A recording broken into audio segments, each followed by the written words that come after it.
And so could the clerk conduct roll?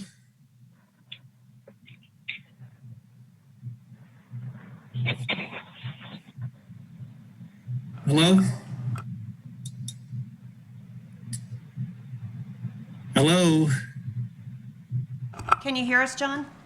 Yes, I can hear you. Do you want to go ahead and call us to order? Yeah, okay. You can hear me? Yes. Right, that was the gavel. I'm calling the meeting to order. Is being recorded. I'm calling the meeting to order at 9:01. And I'd invite the clerk to conduct roll. Good morning. Supervisor Brown? Here. Supervisor Williams? Here. Supervisor McCowan? Here. Supervisor Jurdy? Here. Chair Hashtak? Here. Thank you. All right, I'm going to lead us in the Pledge of Allegiance. You can see the flag up there in my screen. Okay. So if you could all stand. Ready? I pledge allegiance to the flag of the United States of America and to the republic for Public which it stands, one nation, under God, indivisible, liberty and justice for all.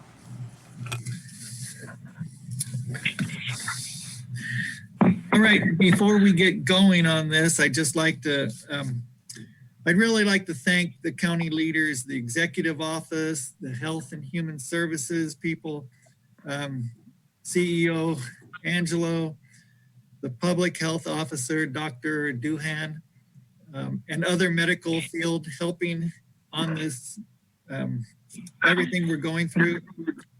The health systems from the clinics to the hospitals and the sheriffs and the police departments. You know, the communication has been excellent, I think. The core county functions are still going on and functioning well, and all in the pursuit of protecting the public health. And so I think that it's really a commendable effort that everyone is doing. So thank you all for that.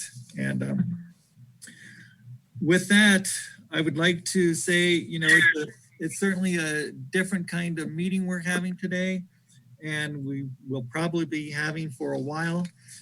So with that, we need to go through the chair whenever we have a comment. And if you, let's see, I can only see a few of the people. So I will go, when we have an issue, I will go by supervisorial district. And if you have a comment, just say comment from, you know, your name. And then I will call on you in order. So if that is all right with everyone, we will proceed. So I can only see a couple people in my screen. And so that's why we're going to have to do it mostly by audio. So with that, I'm going to start it off with agenda item 5A, which is discussion and possible action, including an update associated with the novel coronavirus COVID-19, including possible direction regarding essential services in Mendocino County, county policies in light of the COVID-19 pandemic, and an update on temporary closures and or reductions in county facilities and or services. So with that, I'm going to turn it over to the sponsor, which is the Executive Office CEO, Angelo. I'm giving it to you right now. Thank you, Chair Hashtak, and thank you to our board for having this special meeting today and for doing this remotely, which is our first opportunity for this, and also for the public for understanding and also following the health officer and the governor's order, which essentially is shelter in place. A couple points I'd like to make first. One is when you are not speaking, please mute your mic. It just helps everyone hear when that happens. Additionally, we planned this for 9 to 12, thinking that 3 hours would be a good amount of time for this meeting since we have one topic, and we will try to stay to that 3-hour time frame. Additionally, We, as the county leaders, you as the county leaders and your staff, it's important that we support the health officer orders and that we are, okay, it is important that we support. Can you please mute your mics when you're not speaking? We have a lot of noise that's interfering with the board meeting. So if you did not mute your mic, please do that because we can hear you.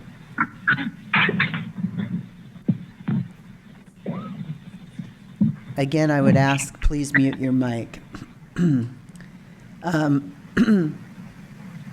Additionally, again, this is new technology for us today. There is I'm not sure what's on the screen. I will ask our staff to take a look at what's on the screen. We should have the Mendocino County seal on the screen for the public if we don't have it. So if there's someone who can fix that, please.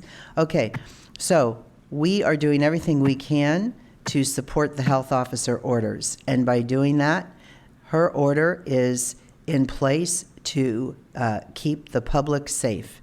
And our number one concern is the health and safety of the public. We are in a time that is unprecedented. I don't have to say that. I don't have to tell anyone that. But when you look at what's happening globally and we look at other countries as examples for us, we look at Italy as an example of where we don't want to be right now. And I would say that the direction of our health officer and the orders that she is putting in place are to assure that we don't turn into Italy, if possible.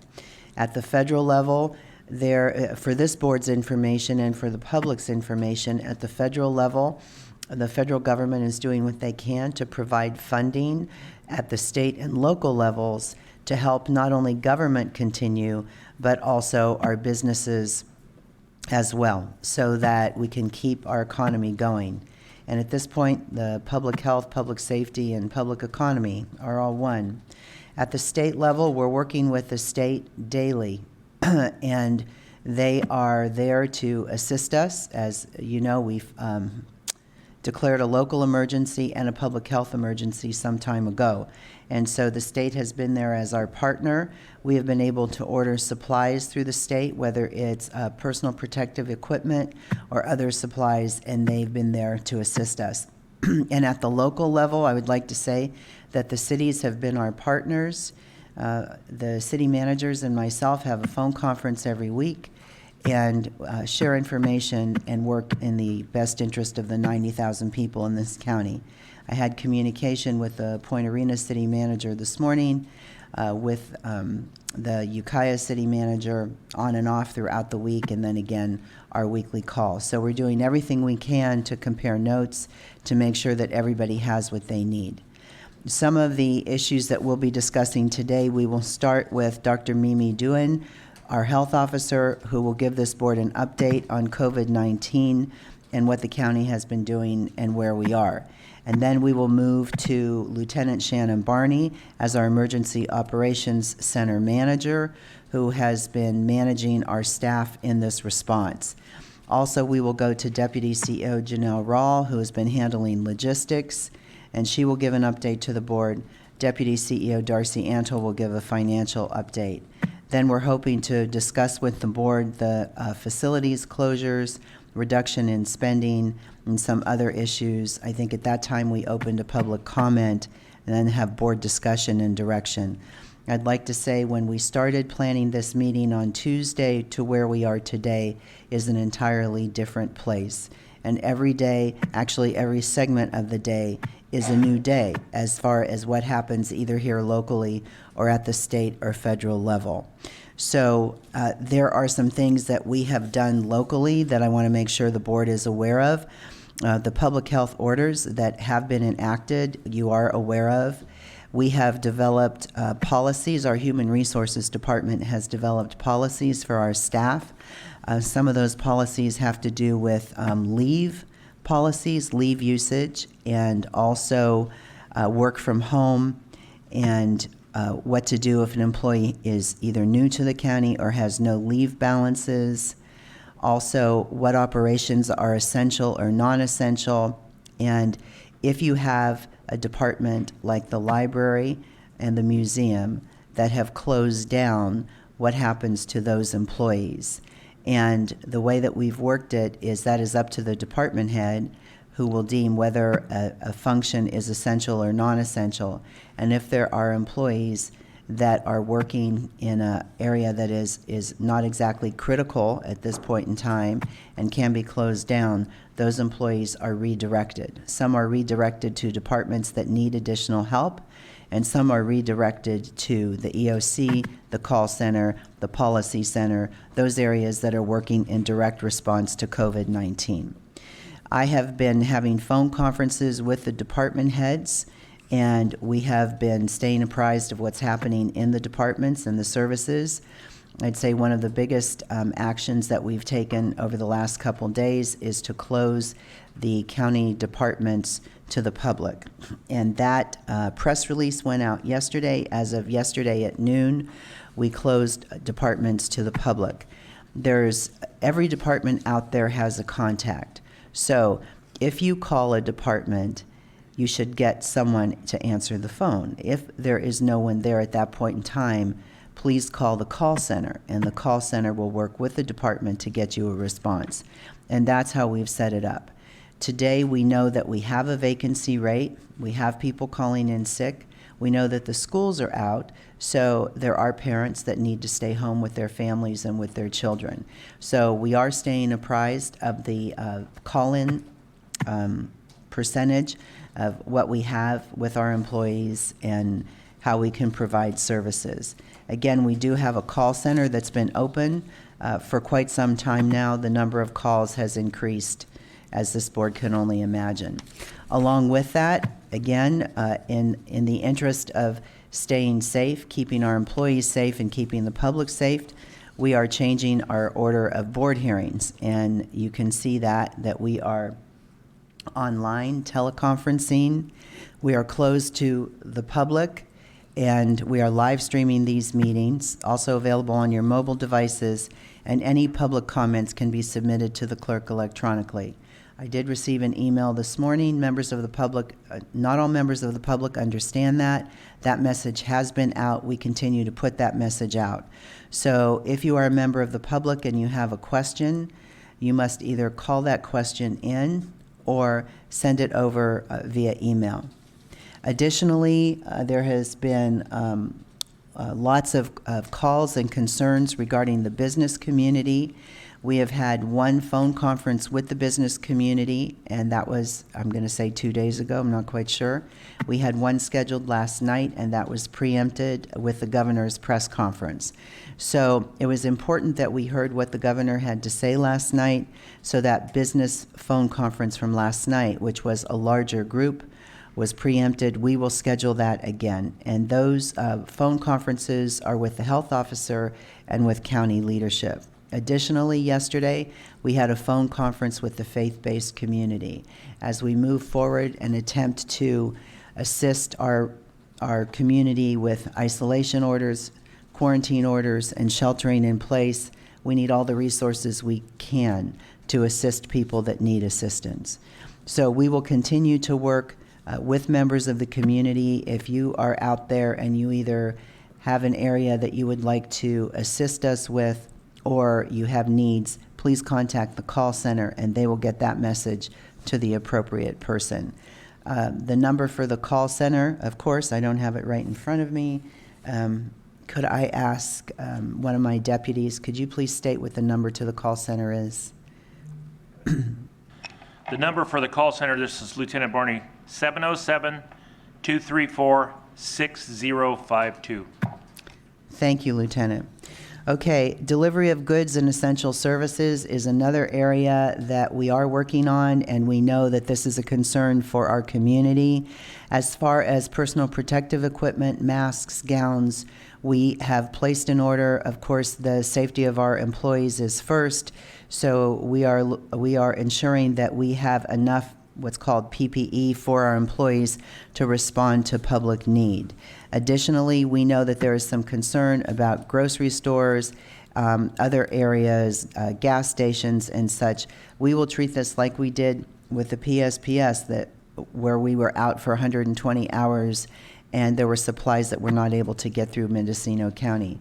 We would like to be notified if there is a problem in any one particular area, and we will do what we can to work either with that business or with that community to ensure that people have their basic essential needs. As far as public information, we've given out the call center number. We have our website updated, the call center. You could send in to our email, which is callcenter@mendocinocounty.org. So there are multiple ways that you could communicate with us so that you can let us know what your needs are and we could assist you. So I think at this point in time, I would like to turn it over to Dr. Duhan, and she will be talking with you specifically about COVID-19, the county response, what we're doing, and what is needed. And then we'll move on to our other speakers after that. Additionally, we do have Assemblymember Wood who will be joining us via phone at some point, and when he comes on, we will let you know. Thank you. Dr. Duhan?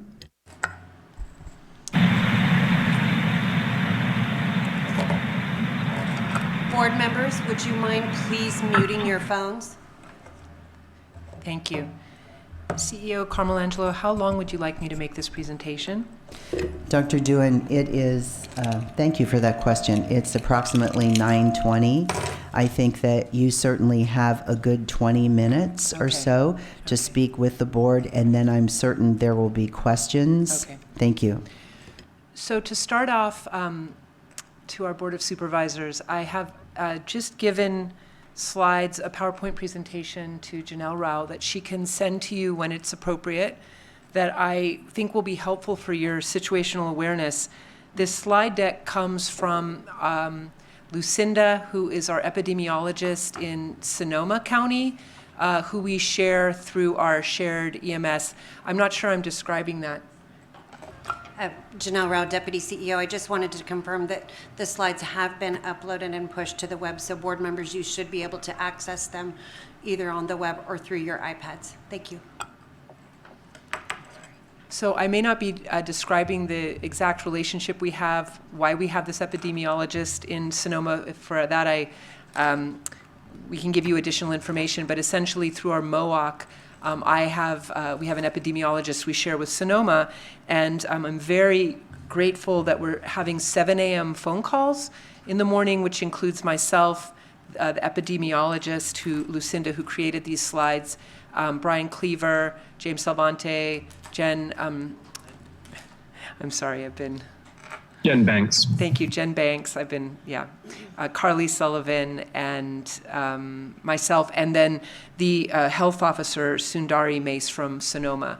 So we had our first call this morning. It's extremely effective because we can have confidential conversation about the critical information that we need to coordinate our regional response to COVID-19. So are the supervisors able to see the slides? Do we know if they're able to see the slides yet? If not, I can talk you through them, but I'd like to give you a minute to see if you can access them if possible. What's the name of the document? It was sent as a PowerPoint presentation. But what's the title on the document? The document is the first one in your listing. You should see it there. Coronavirus update. I don't see it. One Okay, moment, please. give the clerk a minute, and we'll double check and see what's happened to the document. I think it's worth the wait because then we'll be able to look visually at the same information.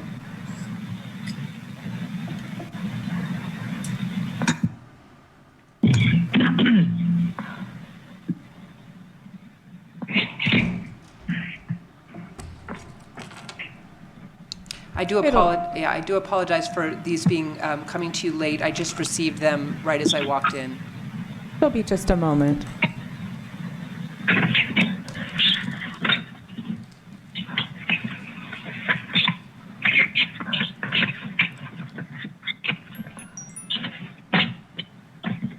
So as we're waiting for the slide presentation, I'll jump in and let this board know that we have continued to work on our continuity of operations plans, and that's an exercise that we seem to do every year, from the fires in 17, 18, PSPS in 19, and now coronavirus. And so we have the executive office working with the departments and going over continuity of operations plans. I think additionally, while we're waiting for the slideshow, I would ask Dr. Doohan, I'm not certain at what point in your presentation you will talk about last night and the governor's order. Sure. I don't know if you would just like to mention that as we wait on your slides. Absolutely. Yeah, and these slides, it's been a bit of a logistical challenge to get these, and therefore the epidemiologist is going to a different approach to presenting data. But as I said, I just got them as I was walking in the room, and they're from yesterday, her presentation yesterday. So yes, regarding the shelter-in-place orders, there has been, let me back up and say that we have the benefit of me being included in the Association of Bay Area Health Officers, which includes the big 6 counties of the Bay Area. And through that coordination, I'm able to match what we do in Mendocino County as appropriate to what's being done in the Bay Area, as well as I'm available to have situational awareness of what's happening in the Bay Area with the health officers. No? Sorry. So one of the really fortunate things we have in our area that is not, I would say, is not generally the case across California is we have coordinated health officers working together. And our Association of Bay Area Health Officers are some of the best public health officers in the nation. And together they have coordinated the shelter-in-place orders that came out from the big 6 counties. I believe that was Monday that they announced them all together. So their county councils work together to put these shelter-in-place orders as a group, as a region. So that's Santa Clara, San Mateo, Contra Costa. You can think of what the big 6 would be.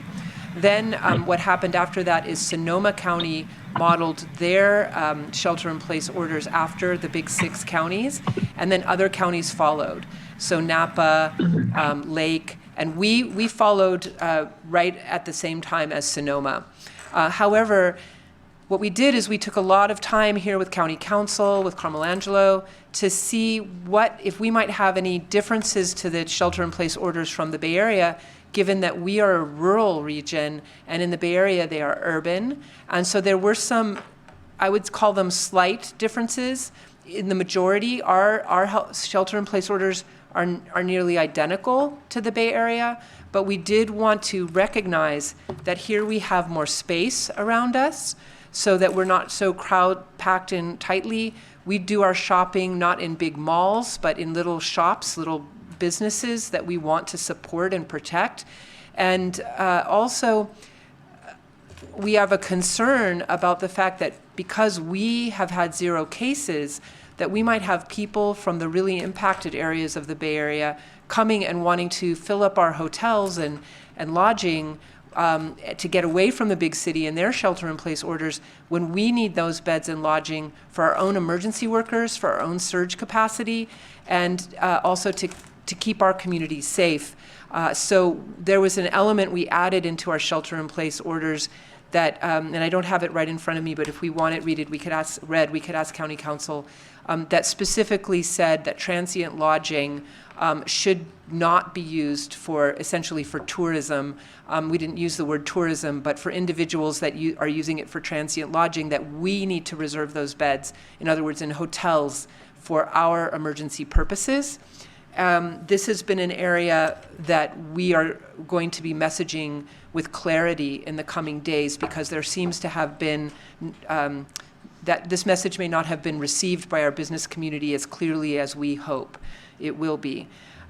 So what happened yesterday is that the governor announced his own shelter-in-place orders. And we watched that together in our executive team with County Council, and we're analyzing as these orders were released what the implications would be for our county, given that we have shelter-in-place orders already present.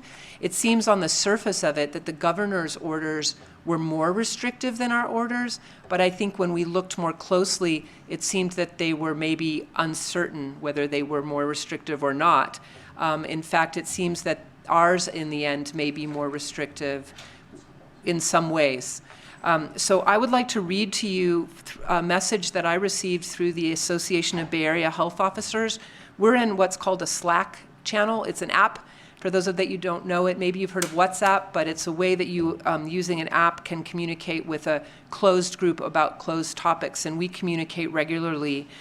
We have an organization that represents us, and that is the Health Officers Association of California, and Kat DeBerg is our executive director, and she gave us this guidance through CSAC, that we are still working to determine whether the governor's order supersedes local orders already in place, but have been told the intent is for more restrictive local orders to stand. There are a number of other issues, including the lack of coordination with local health officers. We appreciate your patience, as we know this is a critically important issue for all counties and the communities we serve. We have the benefit, as I said in opening, that our Association of Bay Area Health Officers, including our rural regions, Sonoma, Lake, us, and Mendocino, are coordinated. We have one body of shelter-in-place orders, which I think is going to help us really clarify our messaging moving forward to our community. What I would want to very clearly express to everyone today that is in the room and that is listening from a distance, these orders have a clear and single message, and that is that social distancing is the only way that we can save our healthcare system from collapse from this pandemic. We must implement social distancing or we will collapse our healthcare system. So therefore, we are implementing these shelter-in-place orders to try and give us that ability to slow the spread in our community. We'll be able to see if it's working, because we'll see whether the case numbers are declining or flattening or continuing to rise. And I think it is with certainty that if the case numbers continue to rise at the epicenter for our region, which is the Bay Area, we will see all of the health officers in a unified voice making much more restrictive shelter-in-place orders. So it's an opportunity now for all of us to message, to, instead of questioning every detail of what the shelter-in-place orders mean, every individual should ask themselves, am I practicing social distancing? Am I staying 6 feet away from other people? Am I staying home when I'm sick? Am I protecting our healthcare workers, our hospitals, and our frail elderly from this disease? If one asks themselves that simple question, I think they will have answers to the shelter-in-place orders that they might not need to ask us. So simple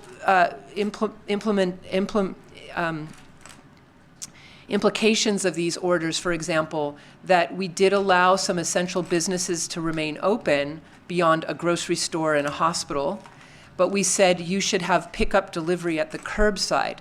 That is to protect the worker inside the building from transmitting disease. That's to protect the person picking up those supplies. So again, I think if we each individually think about the purpose of these shelter-in-place orders and that they're meant to cause social distancing to slow the spread of the disease, to protect our healthcare system for collapse, we can find many of those answers within ourselves. We also need to protect our population at the foremost, number one, and so we need to think about what our population needs when they're sheltering in place, like food, healthcare, and those essential items. Do we have the slides available to us now? Okay. I am looking at them on my phone, and I don't want to take a long time to go through these, because you have them, and you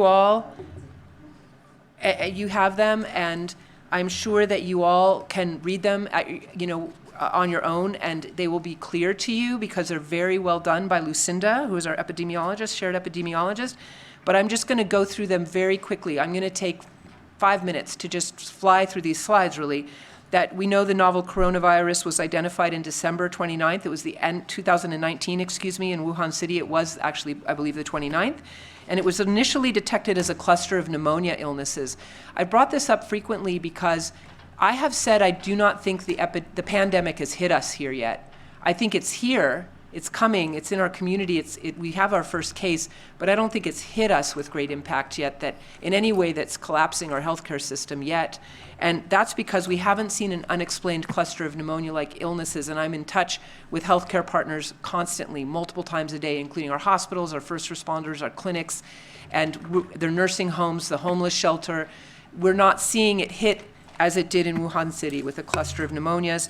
You can scroll through. This is an RNA virus.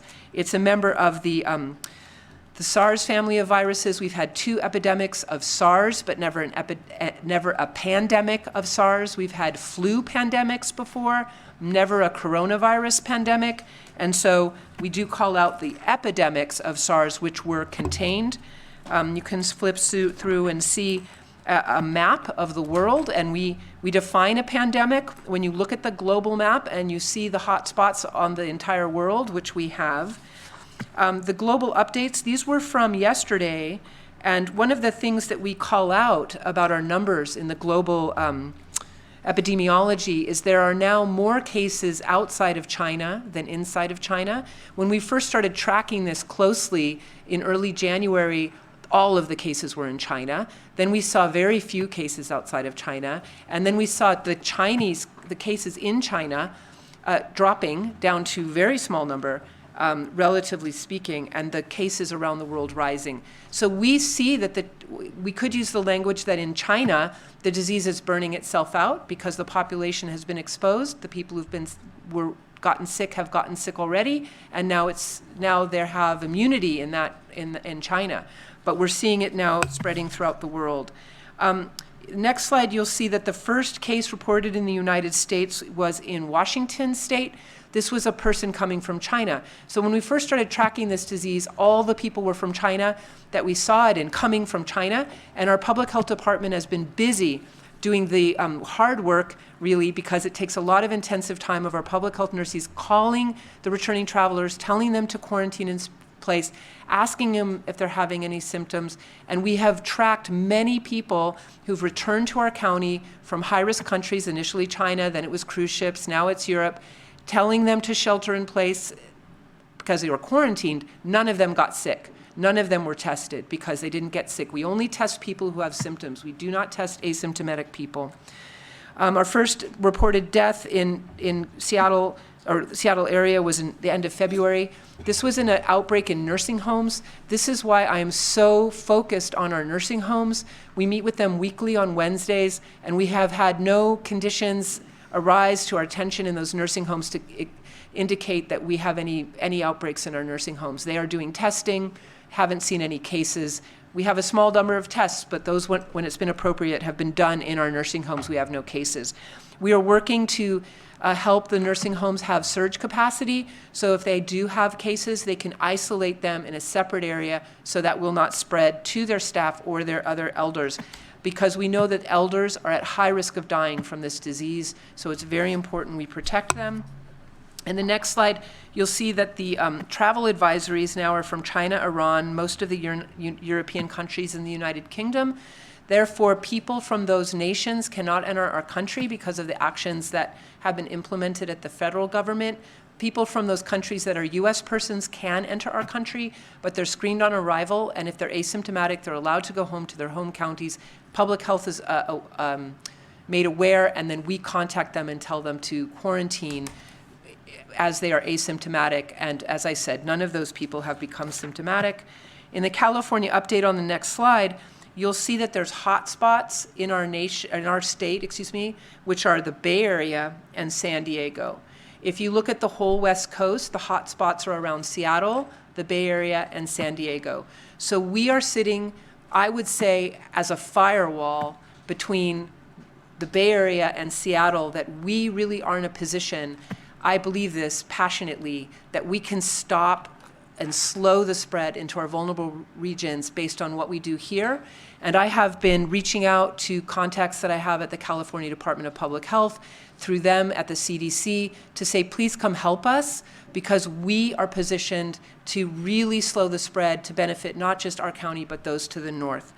In this slide, you can see the number of deaths in California have reported as 13. I got an announcement today. There was a death in Contra Costa of an elderly person with multiple illnesses, morbidities. This was yesterday. Every day there's some changes, but as of yesterday, we had 574 cases in California and 13 deaths. That would be 14 with the news that I have.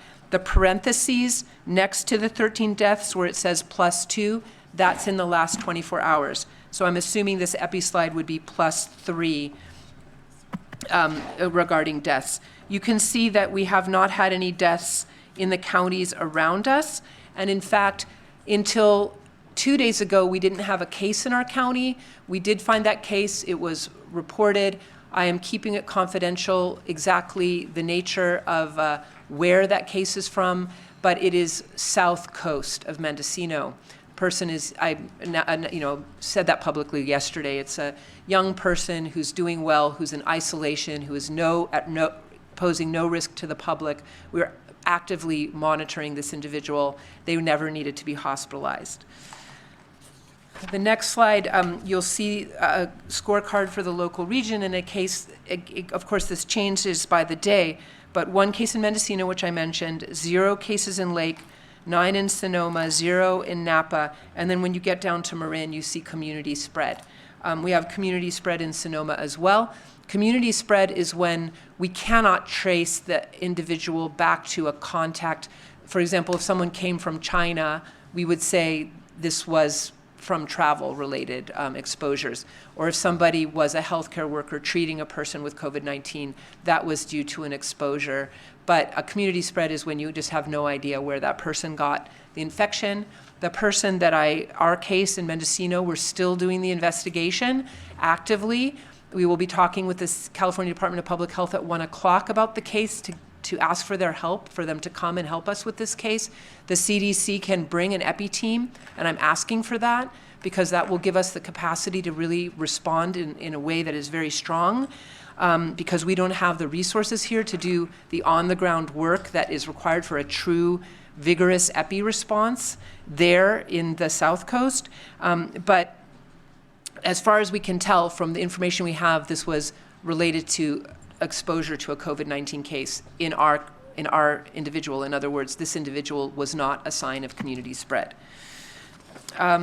Just going through, there is a slide, if you scroll through, it's slide 15. And in that slide, it addresses containment versus mitigation. We have been doing both containment and mitigation in our county, both at the same time. Containment is restrictions on movement, travel monitoring, isolation and quarantine, and intensive case investigation. The restriction in movement would be, for example, those people who've returned to our county and we tell them to quarantine for 14 days since they last left China, and we call them every day and monitor them from symptoms. Mitigation is our shelter-in-place order. That is one of the most effective things we can do to protect our healthcare system. So when you look at mitigation, that's pharmaceutical measures, which would be a vaccine or a treatment, such a medicine, we do not have yet. The next is non-pharmaceutical interventions. This is social distancing, restricting public gatherings, and school closures. This is what we're trying to do with the shelter-in-place order. This is what we've done with school closures, although I didn't order it, that all of the superintendents unanimously decided to do this. So please, when you do message to your people, please share with them that we are using non-pharmaceutical interventions to try and save our healthcare system from collapse. So I think that is it for these slides, but you have them in front of you. Lucinda is not going to be making slide decks anymore like this. She's using a different approach to the presentations.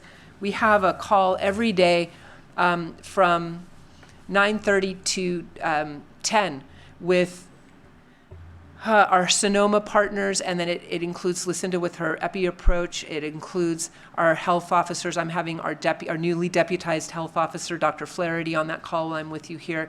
We have our healthcare partners on that call. It's to try and get us all with situational awareness as a region as we start our day. Janelle Rao, Deputy CEO. Board members who are not speaking, Supervisors Brown and McCowan, could you please mute your phones when you're not speaking? We've unmuted everybody, but you'll need to self-mute or we receive background noise. I also received a report from Cal OES, which is for official use only, but it's a situation report which gives data daily on the number of COVID-19 cases so that we can track and see how we're being impacted in our region. I have a group of physicians that are supporting me, who I'm very grateful for. I mentioned Dr. Flaherty. He's an outstanding physician. He used to be the director of EMS. He worked for years in tribal health. He worked for our consolidated tribal health. He's a pediatrician and an emergency medicine pediatric doctor. He recently retired, and we asked him to come over to work as my deputy health officer. His help has been invaluable. I also have retired physicians, Dr. Kersey and Carlson, who have been assisting. And then we have Dr. Chan, who is a primary care physician with Adventist Health, Dr. Luwato, Dr. Hiramatsu, who is she's the director of emergency medicine at the hospital. Dr. Luwato is also emergency physician, but he's the director of EMS. These doctors have been consulting with us, helping us to really design a strategy so that together in coordination with EMS and the hospitals and the clinics, we can make sure that we are working together with public health to do the best and most effective work we can to protect our public and our healthcare system. I also have Dr. Karen Smith. I'm very grateful that she is a consultant for the county. She was here yesterday all day. Dr. Smith was the director of public health for the state of California. I know that she spoke to you before, Board of Supervisors. She also consults with Santa Clara County, and therefore, because that's really the epicenter in the Bay Area, she has been communicating with us and with me from the very beginning of the outbreak there and helping us to understand how what it looks like. When the outbreak starts, you get community spread and you start to really heavily impact your healthcare system. She's been an invaluable resource for us and is available to me to call anytime if I need, immediate questions, but she's coming once a week.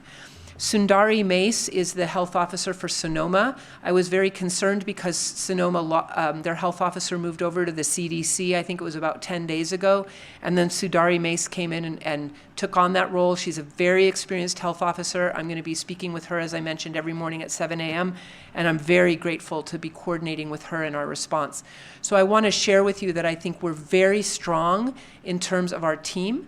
I feel incredibly supported in our EOC.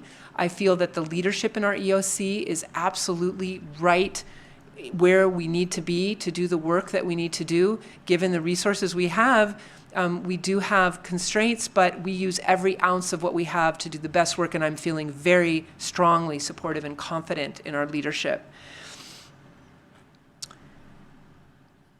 One of the areas that I'm concerned about with heightened concern are the people in our communities that are in congregate settings that are frail health-wise and that could represent places where the disease could come and then spread and have devastating outcomes. That would be our homeless populations, that would be the individuals that we have in our jail who are arrested, and that would be in our skilled nursing facilities. Starting with the jail, I want to say that I had a very good meeting a couple days ago with Sheriff Kendall and Captain Pierce and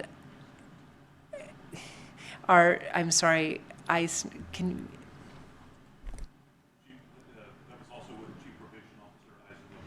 Yes, thank you.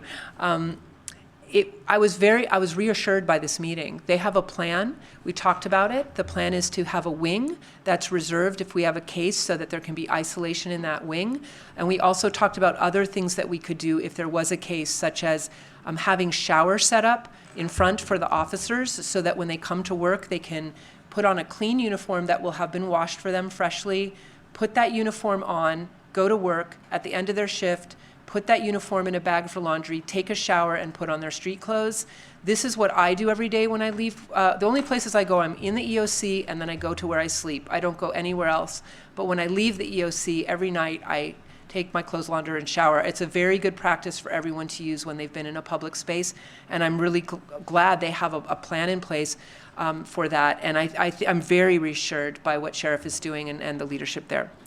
In terms of the skilled nursing facilities, we have a weekly meeting, and I think we're in a good position with our skilled nursing facilities to protect our frail elderly. We're also working with great focus on identifying some surge capacity for isolation housing for our frail elders if we needed to move into a different space, like a different nursing home, just for respiratory isolation. Regarding the homeless population, this remains an area of great concern for me, and we're also working on surge capacity for isolation and respiratory housing for people in the shelter that might become sick with a respiratory illness. As of now, we are not seeing that happening, but we're running fast to prepare. We've met with the faith and business communities with our call with the faith communities yesterday. We had a very good conversation about them helping message to their congregations about the importance of sheltering in place, about the selfless acts that requires, but also the faith communities reaching out to their congregates to give them spiritual guidance and support virtually, because it is true, and it's a hard truth, but the shelter-in-place orders do not call faith-based organizations essential businesses.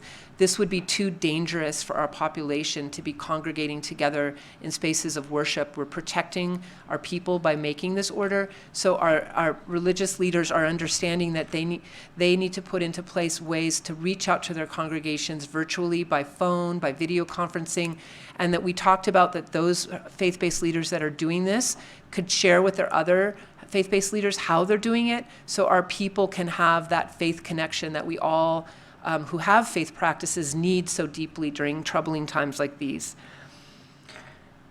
One thing I know we always need to talk about is the situation with labs, and it is a challenge. It's a national challenge. This is regarding getting lab testing for COVID-19. It's a national challenge, it's a statewide challenge, it's a regional challenge, it's a local challenge. We're all in it together. We have one commercial lab right now that is testing effectively for the whole country. It's called Quest. They're in San Juan Capistrano. They get 16,000 per day requests for testing. They can only do 3,000 a day. That's for the nation. The way you get it, you are tested, if you're to be tested, is a healthcare worker in personal protective equipment needs to take a swab, stick it in your throat, and stick it in your nose. That's a dangerous thing for a healthcare worker to do because it exposes them. We only test people who are sick. Okay, so in personal protective equipment, which is in short supply, which is not, we actually do have supplies in our county, but it is in short supply nationally. That's a dangerous activity for that healthcare worker. When they do this, they put it in a vial, the sample swab's in a vial with a liquid. The liquid has to be a certain liquid that's made, for the purposes of transporting. It's a viral transport medium. It's the purposes of transporting the swabs. This is then shipped to San Juan Capistrano. Then they're getting 16,000 requests a day, and they can only do 3,000. That's why in our clinics and our hospitals that are using Quest, they are backlogged till they get the results from 5 to 10 days. That's why this case, the first case we got in Mendocino County, was tested 5 days or so before the result came out. This is a crisis. We've been working very hard with our local public health lab, or the one that serves us locally, which is in Santa Rosa. There's 21 public health labs in the state of California that have the CDC lab test. The samples still need to get to those labs. So our public health lab that we can use is in Santa Rosa. That's the Sonoma lab. So what we have to do is, if public health coordinates the sample collection, and we don't do that ourselves, we don't have the nursing and healthcare worker capacity to actually sample the people, but if we partner with healthcare providers that are doing the sampling, we then need a courier to take those samples to the Santa Rosa lab, and the Santa Rosa lab does the testing. So we have a score sheet that I don't know if there's a camera, there's not a camera, but we have a score sheet that we develop every day so that we can track as best as we can the number of commercial tests that have been done in our county, and that is voluntary reporting to us, but we reach out to our partners and say, please tell us the number of commercial tests you've done so we can know how much testing is being done, and the number of public health lab testing. So what we know is that commercial lab testing, 73 tests have been done to Quest, most of them to Quest. You don't need to know the details. There's a couple labs that were active early on, AREP and LabCorp, but they're really not active now, Quest. 73 tests were sent to Quest by clinics, hospitals in our region. Only 35 of those have been resulted and they were negative. 37 are pending and we had the 1 positive. So again, 35 negative, 37 pending, 1 positive. Who knows when we'll get the results back on those 37 pending. Public Health has done 8 labs coordinated with partners. These were done for high-risk individuals. In other words, the impact to systems were high. 4 negative and 4 pending. The 4 pending were done yesterday. We should get those results today. We get those results rather promptly. I can tell you that a number of those were for hospitalized people, that the hospital was not able to get the results. They were waiting for days and days, 5 days, 7 days, and these were people in isolation in hospitals, using up precious resource of a isolation bed in a hospital. So we tested those hospitalized patients, or they collected the samples and we coordinated the testing. There were, I don't have the data in front of me, but I know from the conversations I had coming in here, I believe 2 were from jail employees, and then there were a couple that were from frail elderly that had been tested in clinic and the results were not back. So again, Public Health has done 8 tests, it coordinated 8 tests for our partners, 4 negative, 4 pending. We'll get the results on the pending tomorrow. Last thing I want to say is that we advocated for many days to get 50 sample collection kits from the public health lab in Sonoma for us to have in case we need to do that initial step that I talked about, which was containment, where we would do targeted testing. We have 50 sample collection kits. Because the testing we've done so far has been in partnership with our healthcare partners, in other words, they collected the samples. We have not yet used those 50. I am wanting to use those, for example, on the South Coast.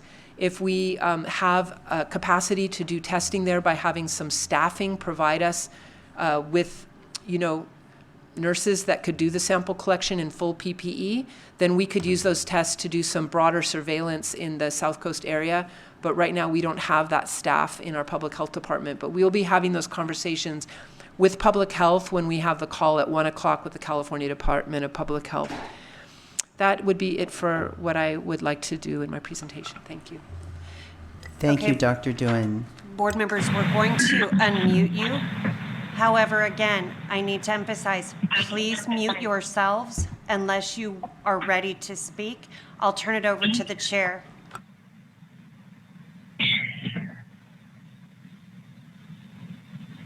All right, are there any questions or comments to Dr. Doohan?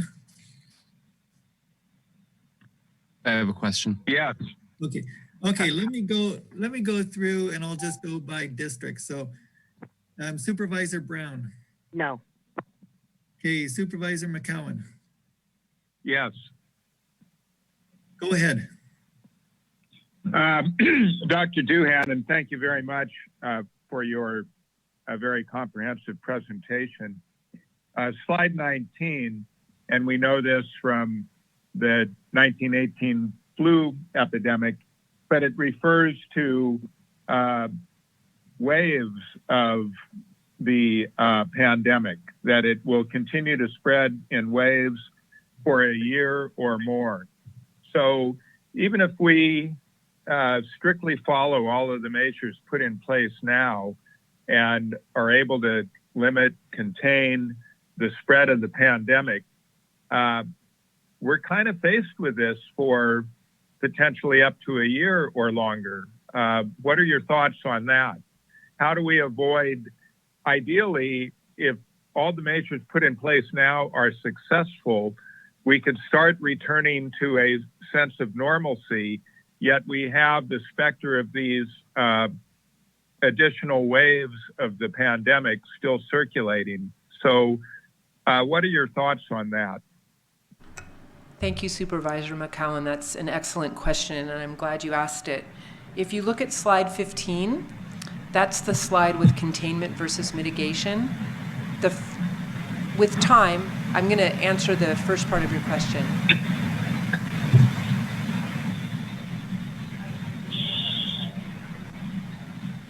I'm sorry, we're hearing a lot of feedback.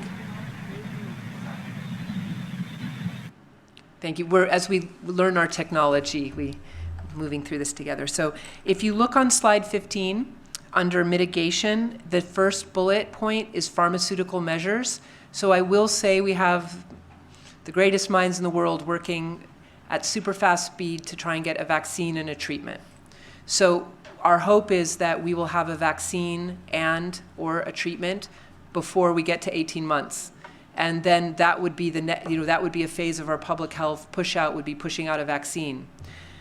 While we're waiting for a vaccine or an effective treatment, and we're in non-pharmaceutical interventions, the truth is that we know that while the shelter-in-place order is written till April 7th, and that was a unified shelter-in-place order from the Bay Area health officers and those regions to the north, including ours, we realize that it is highly likely that April 7th is just for the first phase of our shelter-in-place response.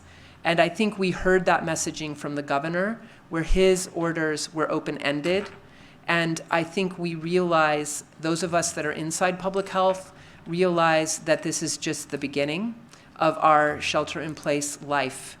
And this is why I'm imploring our community, and you'll be seeing this coming through our PIO, through our messaging, that we're imploring our citizens and our people residing in our county to ask themselves what social distancing means and how they can best contribute to that. Because if we don't see that curve coming down, then we're going to have more and more restrictions in terms of allowing us to leave our homes. And that's what we saw in those nations that were able to avoid collapsing their healthcare system. They were very, very strict about the non-pharmaceutical interventions. But yes, the waves occur because we have a pandemic like this. It's a novel virus, and it's new. It came from bats into an intermediate animal like this prior SARS, and MERS. We don't know I haven't seen what the intermediate animal is yet, but in the past it was civet cats and something else. Anyway, it jumps from animals to us, and it's novel to the population, so it spreads through the population because none of us have immunity. So what happens is that as a nation like China now has immunity, the progression slows down. So if we're all sheltering in place and we're not getting immunity to the disease, then as we come out of sheltering in place, then you can see another bloom of the infection. But the idea is that if we slow it down so that the people who are going to get it in a wave, our healthcare system can respond to them, then another wave comes and our healthcare system responds to them, we can build surge. We heard Governor yesterday talking about 2 hospitals that they're taking over to build more capacity. We ourselves have been looking at how we might do that here to build surge. So as we slow it down, while there may be more waves, we get time to build surge capacity, we get time to create a vaccine and a treatment. But yes, this will be with us this is just the beginning. We're in the early stage, especially here in Mendocino County where we only have one case. So we have to be ready. And I'm very grateful to Shannon, who's sitting to my left, I call him boss, because he's really taking good care of how can we make sure that our people in our emergency response are resting. He takes really good care of me. I know when I get sent to my room that I need to sit for 30 minutes and relax a bit, because we're in this for the long haul. And I know you all know that I have a job in San Diego. That's public. Everyone knows that. My husband's living there. But I am not leaving Mendocino County. And my job there knows they're waiting for me until we're through this together. I'm here. I'm sheltering in place with you here. So we're in it for the long haul. We're pacing ourselves. This is not going to be a short duration, I don't believe. Now, maybe a miracle will happen and a vaccine will drop tomorrow. We'll all get vaccinated, and I would love to be proven wrong. But that's, you know, in the national news. I'm not saying anything that's breaking news or anything. Are there any other questions? I have two. Oh, we'll go to Supervisor Jurdy. You have a question?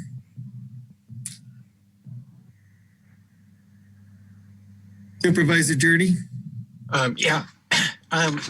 We know that the county staff is taking measures to shut down the hotels to out of county guests. But what specifically is being done is environmental health, or is the sheriff's office contacting the hotels directly? What exactly is being done? So this is Lieutenant Shannon Barney. We currently have contacted the 3 police departments within the county. County Council with Public Health and the health officer have issued a statement along with the warning, and we are going basically door to door to all the hotels and motels, and then we'll start into trying to locate the B&Bs and you know, those types of facilities to actually go in person and deliver a message that they are not to rent any rooms moving forward without the express consent of this incident, the public health officer, and the fact that we may need those facilities for surge capacity. So that is being done as of last night and more today, and we're just going to expand out countywide until we've contacted all that we can. The only thing that will not be changed is there are hotels and motels that have long-term residents actually living in the facility. Those folks will not be affected. We're not going to try to move them, you know, if they have nowhere to go, type of thing. So that's kind of our efforts on that so far. Hey, Supervisor Williams. I have 2 questions. One, what precautions are being taken to keep the public health officer, the CEO, and other critical staff currently operating in the EOC safe? If we get an infection in the EOC, what's the backup plan? So again, this is Lieutenant Shannon Barney. We currently have limited entry into our EOC to our primary team members. We have a person staged at the entrance to the door.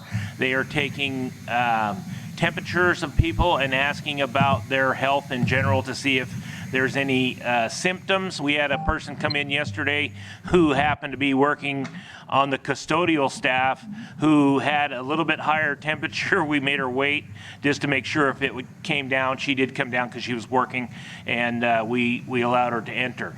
I am currently working with the EOC's command staff to not only train, but try to identify and map out 2 separate org charts for 2 separate teams that will hopefully by this weekend start to be separated physically. Even if they're going to be working together, right now we're running one 12-hour operational period where the EOC is open. The idea is to identify a dual role for each of our primary people and our key staff members on either team, so that one, they're separated, they can still work together and still help each other, but at the same time, if we have one person in one team, you know, have to be tested, they have to instantly go into isolation, and then the rest of the team, having been exposed to that person, will have to go into a quarantine. And the idea being is we would have the second team be able to completely move in. We would obviously scrub the facilities and disinfect, and then that second team would move in and take over and hopefully be able to carry us through quarantine to where the first team could get back into action, those of us who were not sick. Chair Haschak, I'd like to add to the answer to Supervisor Williams' question as well. As this board knows, whenever there is an event, it is the executive office that jumps right in. We usually have the information first, and so we jump right in and respond. I think in this case, given that we have actually moved now to mitigation, and some of the measures are really under the health officer's order, and the execution and enforcement of that order through public safety, I think it's time that the executive office returns back to the executive office and runs the county. I have every confidence in Dr. Doohan and Lieutenant Barney to take over this process without those of us that have been sitting next to them over the last couple weeks. So I am concerned about the county organization and that we respond to the public with all the services that are essential that we need to do.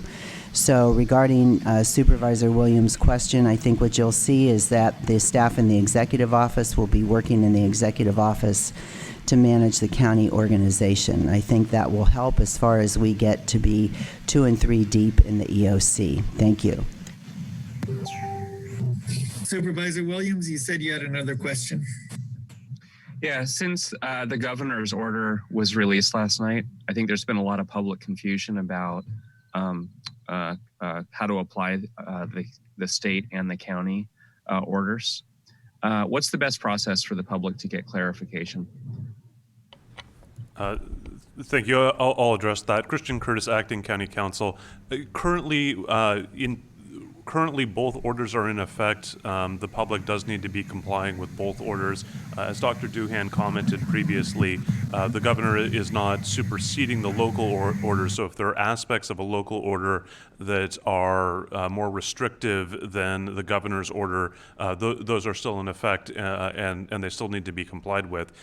In terms of the process of getting clarification, we are currently working on getting clarification from the governor's office. I don't know that we can ourselves clarify exactly what it was that the governor is ordering. That is forthcoming, I understand. So there will be some additional clarification there. In terms of how that applies to the county's order, we are currently looking at how we might be able to modify either the guidance or the order itself to be able to cut down on any confusion in areas where there are overlap with the governor's order.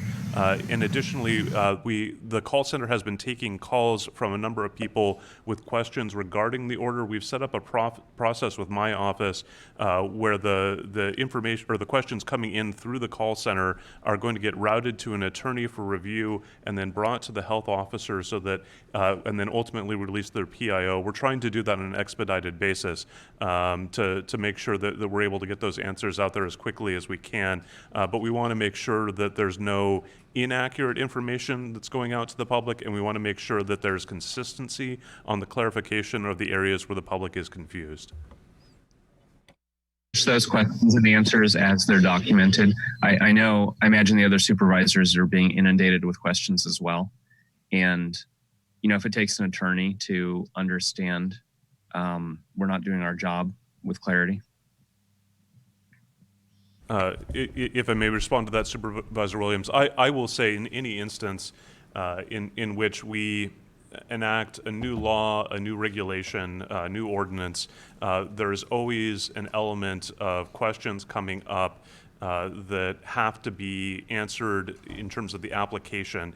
There are times where we'll see laws from the state that come out, that don't get answered for years until there's a court process and the court finally rules on what the proper interpretation of the law is. We are trying here to try and expedite that process and to try and make it as clear as possible.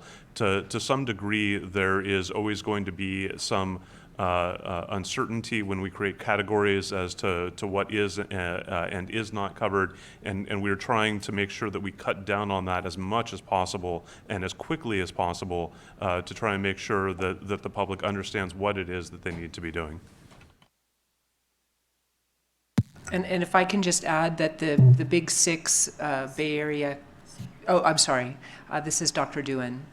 If I can just add that the Big Six Bay Area counties, which our shelter-in-place order is very close, there's only some minor differences, have FAQs up on their websites that can help guide the answers regarding what is allowed and what is not allowed in broad sense. And again, individuals should ask themselves, what is the purpose of this order? It's social distancing.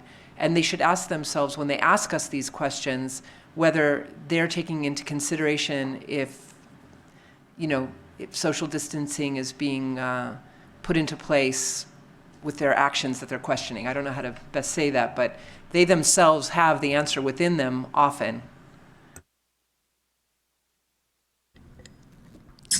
All right, thank you. Certainly, we've seen a lot of people who are in the executive office and public health who are working 24/7 on this issue. So it's really inspiring to see, and thank you for your efforts. Moving on to closures of, are we on to ask of the board? Chair Haschak, we are just being joined now with Assembly Member Wood. I would ask if you would like to go to Assembly Member Wood to make a few comments before we move on with the agenda. Yeah, that would be appropriate. So good morning, Assembly Member Wood. Good morning, everyone. Thanks for having me on here. Obviously, our world's been somewhat turned upside down, and we've got some significant challenges ahead of us. I just got onto the call. I don't know who was talking about. I don't know who was talking earlier. I recognized Ted, but I didn't recognize who the other speaker was. But I think the executive order last night that came out asking for all counties, everybody in counties to shelter in place, was a surprise to everyone. But I think it's a response to a rapidly moving situation. And I think that the people who are calling in and asking, can I do this? Can I do that? I think Dr. Duhan's answer was really spot on. I think people really know the answer to that inside of them. But I think some people are looking for, a way maybe potentially to rationalize that they could be doing something that they might not ordinarily do. Considering the order. But I would just say that it's important that we do take this very seriously. Obviously, at this point, I believe you only had one case that I'm aware of. But we can keep it that way if people actually do what they're being asked to do. The worst thing that can happen is that people ignore the order and go about business as usual, and then we get an outbreak that completely overwhelms our rural county, and that would be really, really unfortunate. I would say that we are getting information as quickly as we can, and a lot of it is a little bit spotty. But as time goes on, we get additional clarifications to things, and I think probably the best thing for me at this point is to see if I can answer any questions you might have. Let's see, Assemblymember Wood, this is John Haschak. Yeah. There's some questions about, the schools are being kept whole for the school year, but some of these other child care centers and family resource centers that depend on attendance and those kind of funding mechanisms are worried about what will happen with them. So do you have any knowledge? Yeah, great question. I'm writing that down now, and we'll pass that up. I don't know. I think that as I kind of tried to allude to a little bit is that the operations center is making these decisions, and then the details of how that affects everyone is going to come out over time. And I know that's not you can't anticipate everything. And this is a big one. We've heard a lot about concerns about daycare centers and in particular, and it's something that I know that they're working on. Okay, thank you. So I'll go down the line and we'll start with Supervisorial District 2 with Supervisor McCowan.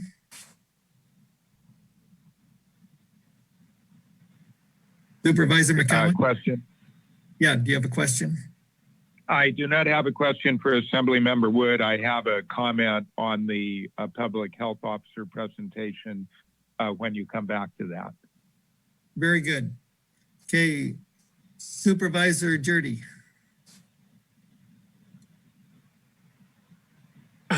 Yes, Assemblymember Wood.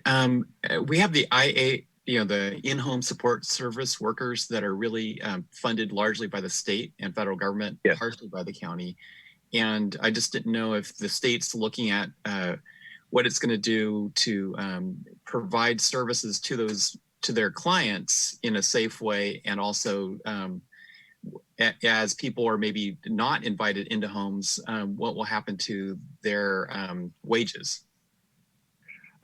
Great question. And that's one that I'll back up a little bit. We had a call, all the members of the assembly had a call yesterday with the speaker, and that was one of the questions that came up. This was like 4:30 yesterday. So that was one of the questions that came up, and we're still looking for guidance on that. But yeah, that's not a new question to me, but it's a question of significant concern, because you are dealing with the most fragile population, and it's critical that they get their care, and we've got to find a way to make sure that happens. So it's a great question, and I'm still working on that. I will do my best to get answers back to you on these questions that I can't answer through Carmel, if that's okay, Carmel. And Absolutely, thank you. Have these kinds of things available. So,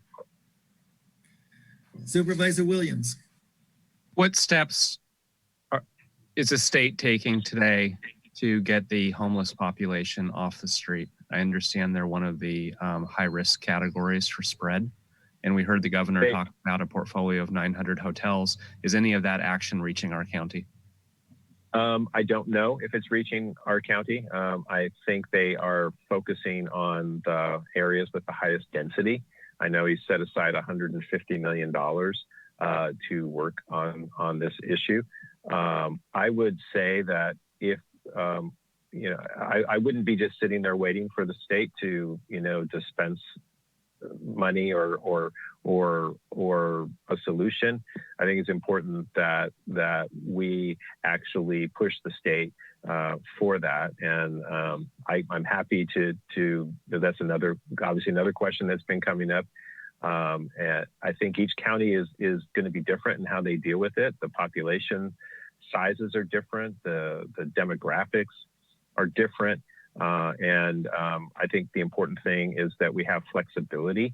And I think you're starting to see that in general, with a lot of these things that are coming out of the state, they are coming out with flexibility. And I think that's critical. But I'm not aware of anything specific for Mendocino County, but that's something that I will get an answer for.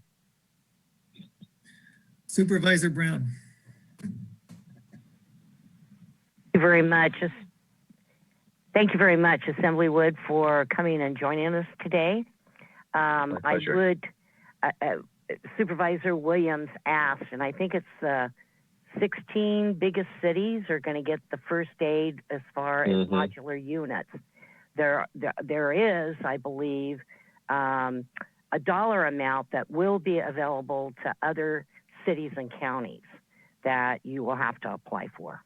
But that's the information I have. Okay, and that's more than I had. So. Okay. But thank you. It would be great to know more about that and how to get those funds so we can receive some assistance in order to take care of the homeless population. Yeah, and I will get that. I'll be honest with you on some of these questions. I've been dealing with some questions related to education this morning, and most of my time has been focused on the health related issues here. These are all tied into this, obviously. But some of them it's just not my field of expertise. But I assure you, I will get you some answers. Thank you. Hey, I have a follow-up to Supervisor Jurdy's question about the in-home support service staff. I had a conversation with them yesterday, and they were saying that, the personal protective equipment was lacking for them. Yep. And so here we have these people who are sometimes elderly going into these very fragile situations. And so what do you know about the states getting more of this PPE? Well, I will say this, that the PPE issue is a nationwide shortage. This is not isolated to California. It's not isolated to our rural counties. It's a nationwide shortage. And as of last night, we received the first shipment of protective equipment and supplies from what's called the Strategic National Stockpile, or the National Strategic Stockpile, that is set up to have a bunch of supplies at the ready. This is the first of 4 shipments. It came into Sacramento yesterday, and it will be distributed statewide based upon the requests that have come in, and CDPH. My understanding is the CDPH, and then OES is supporting them. Obviously, will be dispensing them based on need and the actual requests. So they're expecting to get the other shipments fairly quickly, but the first shipment came yesterday, and that includes a lot of masks. Okay, thank you. I'm going to ask CEO Angelo if she has any questions for you. Thank you, Chair Hashjack. No, I want to say that Assemblymember Wood has been quite attentive to his region and certainly to Mendocino County, along with his staff being available to us for our press conferences and such. I would like to just thank Assemblymember Wood for all his support and help. And we know you're there, and any questions or any needs we have, you'll be the first we call. Thank you very much. Thank you, and I'm gonna reach out to my staff right now. I don't know how long your meeting is going to go, but if we can find answers for you before your meeting's over, we'll certainly get them to you. Assemblymember Wood, we will be going till approximately noon, so that would be helpful. And if not, your staff could get back to us after that, and we'll be sure that the board members get the answers and that we put the answers online. Thank you. Awesome. Thank you. And thank you for everything you guys are doing. I know these are really difficult times, and you're a huge asset to your community. And I appreciate everything you're doing. And I know the citizens of County Mendocino do as well. So thank you for your partnership, and we'll do everything we can on our end to hopefully make things easier for all of us. And thank you, Assemblymember Wood, for calling in and sharing your expertise and efforts with us. So thanks. Yeah. Okay. Very we'll good. move on. Thanks. Okay. Thanks. Bye-bye. All right. So moving on with the agenda, are we to ask of the board? Chair Hashjack, we actually wanted to do a logistics update to this board and also ask Lieutenant Barney, who is our EOC manager, if there is anything he would like to add on top of what he's already said. At this time, it's about 10:23, so maybe Chair Hashjack, if you're okay with this, the staff could take a 10-minute break and we could come back. We could do the Emergency Operations Center logistics and then talk about the asks of the board and the board discussion and further questions from the board, if that's all right with you. Right, that would be fine. So I want to make sure that we know how to do this so we can just go on a break and then be back at say 10:40. What I would suggest is that you mute your devices, stay logged into the meeting, and we'll be back in 10 minutes. Very good. Clear on that? Okay. Good.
Okay, Supervisor McCowan. Thank you, Mr. Chair. I think I am now unmuted. I've been unable to participate in the meeting for the last 15 minutes or so before the break. Oh, This is I've Janelle got- Rao, Deputy CEO. I can confirm why. So any member that is participating and that doesn't self-mute their device, there's feedback that's received, and it makes it impossible for anyone to hear, such as we're receiving right now. So I'll go ahead and turn it over to Supervisor McCowan. Thank you, Mr. Chair. Gwen, so it sounds like I'm getting muted by staff, even though I think I've been self-muting, but apparently, so anyway, there's an issue with that. As I noted earlier, I have a comment on the public health officer presentation. I also have a comment on the IHSS issue, which was discussed with Assemblymember Wood, and I have some information on the homelessness funding, the partial answer to a question that was raised about that. So I don't know when or in what order you want to hear those. well, my understanding is that the treasurer and the auditor are both in attendance in the board chambers. And you had some questions for them too. Correct. So if you could go ahead with that, so they could get on their way after they answer your questions, that would be great. And then we could go back to your other questions. Thank you. So as we know, the federal government has delayed filing of federal income tax returns to July 15th. The state has deferred filing of state income tax returns to June 15th, creating an issue that I think we should address later. But we're also hearing people advocate for the county delaying the property tax and also for delaying the cultivation tax true-up. So first, with the property tax, if this board were to give direction, I assume under current conditions, we're still obligated to make the payments to all the tax receiving entities. And so then if the board gave direction to defer property tax payment, what would that do to county tax flow? And what would the interest cost be to the county? And is it feasible to give that order knowing we still have to make the payments to the other taxing entities? Kathy Harp here for the Tax Collector's Office. Sherry Shatmeyer is on vacation and has had meetings with us over the phone. There is that issue of $35 million coming into the county, going to the schools, which I Could I can't. interrupt for a sec, Kathy? Yes. Thank you. Okay, Supervisor McCowan, you muted, so I appreciate that. Thank you. So do you need me to repeat anything? No, just go ahead. Okay, Thank you. so I can't answer for Sherry. I know it's at a state level, if the extension can be granted to the April 10th due date. The cannabis one has already been decided on in our office to allow an extension, I believe to May 1st at this point, for the true-ups. Okay, thank you. Supervisor McCowan, does that answer your question?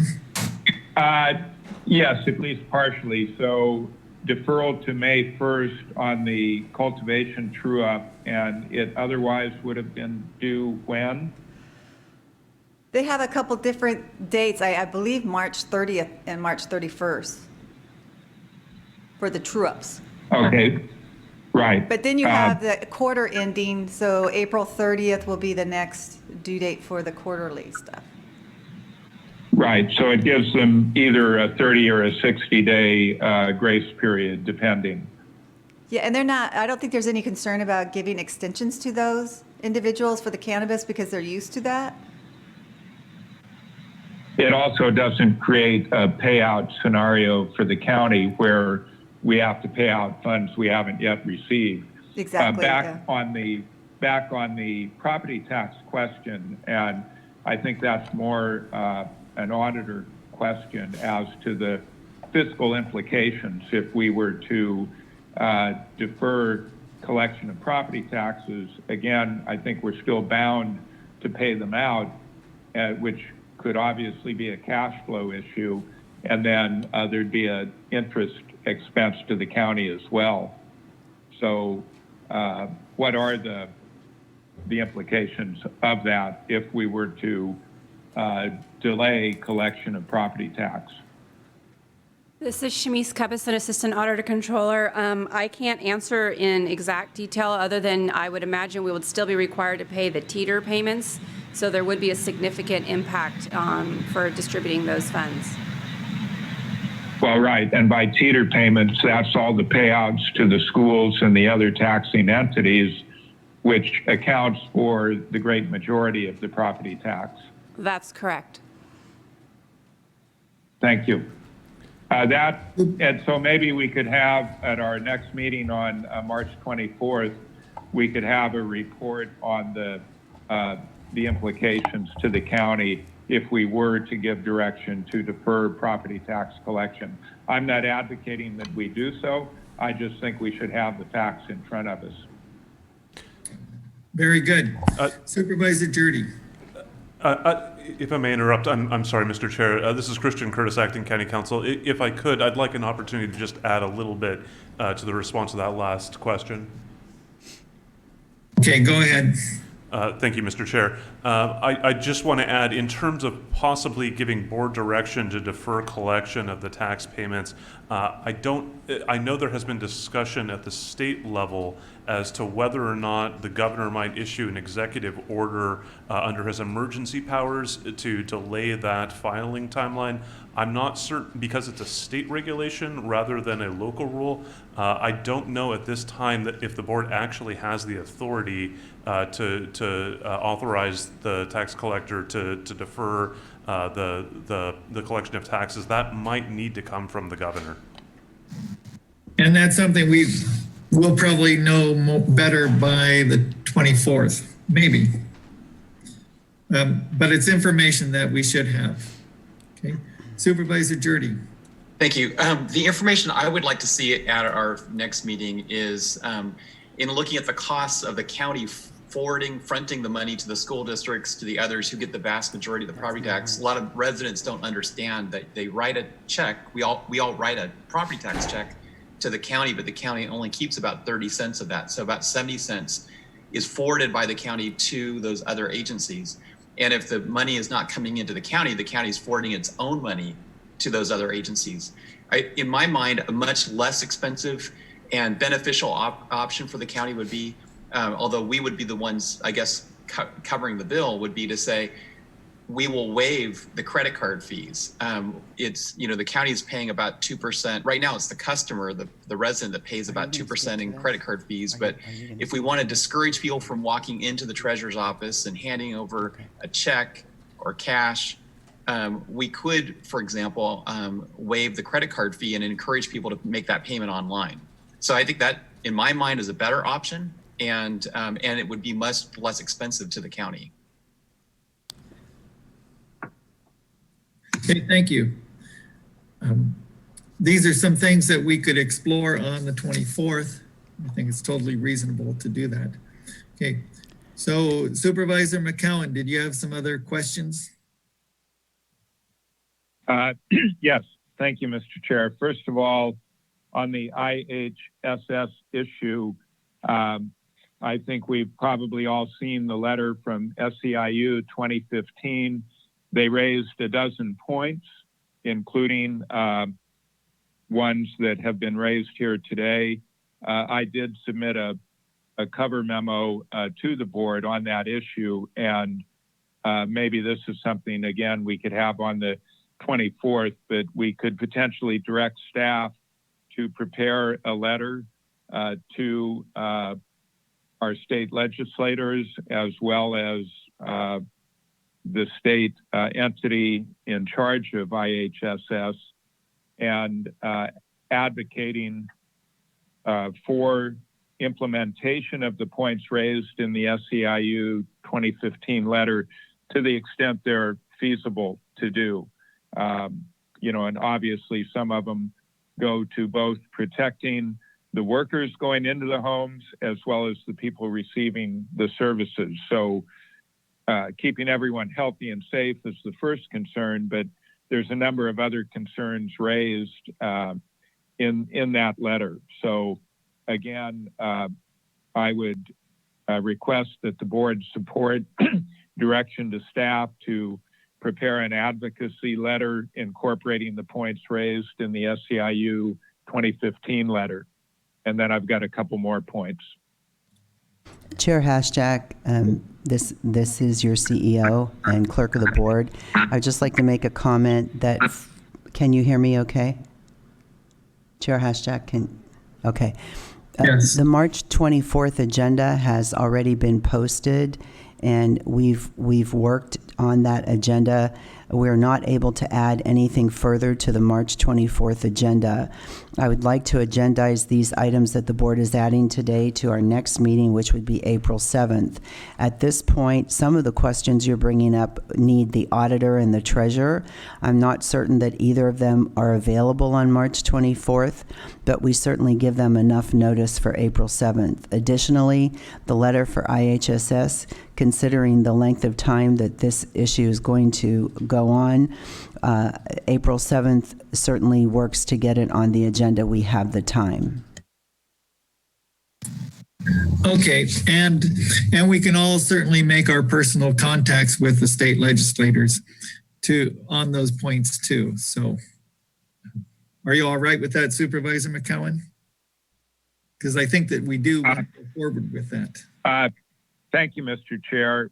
The issues with the IHSS, it's an immediate need, and I don't think we should wait until April 7th on that one. I think the agenda item today is broad enough that we could give direction to staff to prepare a letter either for your signature or the signature of the CEO as Emergency Operations Officer. So I'd like to see us give that direction today, and then ideally early next week, a letter could go out advocating for the points raised in the letter.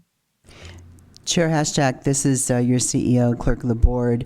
We will do everything we can to get that letter done if this board directs us. Thank you, Supervisor McCowan. We'll work on this if Chair Hashtag and the board direct it. All right, board, do I see approval on going forward with that letter? Supervisor Jordan? Yes. Supervisor Williams? Yes. Supervisor Brown? Yes. All right, so let's move forward with that. Great idea. Thank you, Supervisor McCowan. And you had another comment, Supervisor McCowan? I actually have, thank you, Mr. Chair. I have two more. First of all, the question was raised of the $150 million in homelessness funding released by the governor. And that's out of $1 million that the legislature is making available, $500,000 immediately and another $500,000 in increments to be used by the governor at his discretion. 100 million of those funds will be provided to cities, counties, and continuums of care through the HHAP.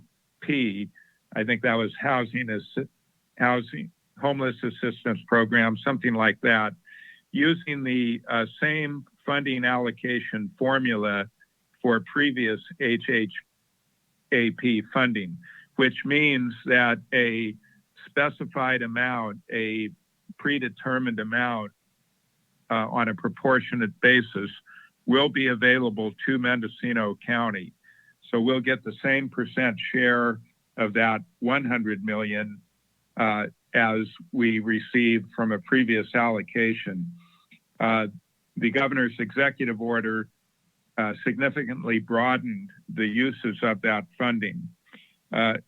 Additionally, the other $50 million, according to information from CSAC, can be spent by the Department of Social Services on behalf of local jurisdictions. Don't know what the mechanism is for making application to them to access that $50 million, but this is something that I think for both of these pots of money, we would like to get more information on, and whether that information can be available by March 24th. But I think we could give direction that we would like staff to work to make sure that the proportionate share of the 100 million come to the county in a timely fashion. So we could direct staff for the county share, and then the continuum of care would operate on their own. But we could certainly direct county staff to take all the necessary steps to secure that allocation to the county in a timely manner, depending on whatever the requirements of that program are. And then again, I think we could give direction to explore how can we access a portion of the 50 million that would be spent by the state on behalf of local jurisdictions. Can we get our foot in the door for some of that? And then after the board considers that issue, then I have a comment on the public health officer order. Well, Supervisor McCowan, I'm gonna put that off until the ask of the board. And we're gonna keep on with the agenda as it was published. So we're gonna go back at this point to the EOC and the logistics update. So Lieutenant Barney. Good morning, Lieutenant Shannon Barney. So as we started this incident, public health started in mid-January monitoring and prepping and putting in place a plan to deal with the public health side. As it started ramping up in the state of California and in the nation, we started to watch it. The CEO's office and I started early EOC planning the week of February 24th. And we had an issue right off the bat where we had kind of a capital project scheduled in our primary EOC in the Sheriff's Training Center. We elected to move the EOC because we saw this as a prolonged event and to avoid tying up that project. We identified a location within one of the probation buildings, and they were kind enough to allow us to move in there. I have to say, we originally designed our EOC to be portable, and the event of a fire or some other reason we would have to move the EOC, but as with all well-laid plans, until it's tested, you don't know if it's going to work. I'm happy to say that our EOC was moved and set up in about 3 hours through a combination of facilities, county IS, and sheriff's IS.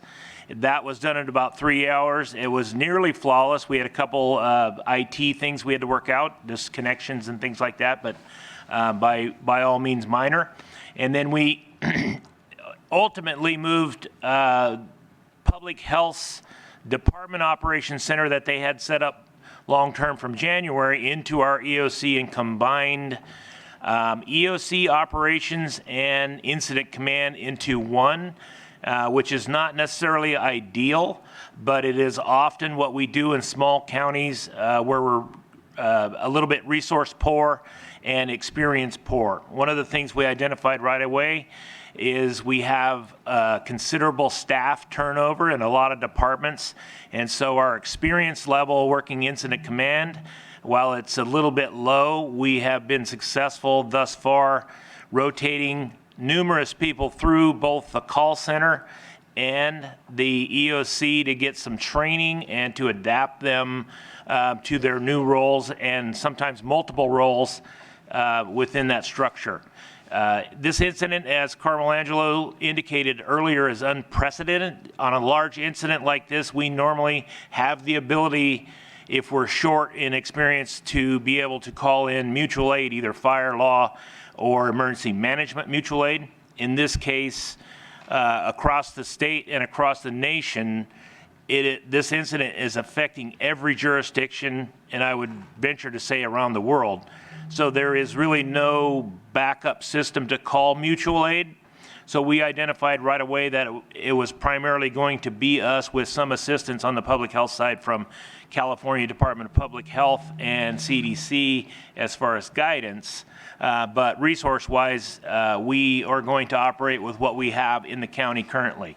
Thus far, I'm very pleased with the progress that the staff has made. It's not only a stressful situation for people that are directly affected by COVID-19, but we also have schools out. We have, fears of our own families, the staff and their families, and a lack of childcare that was unplanned.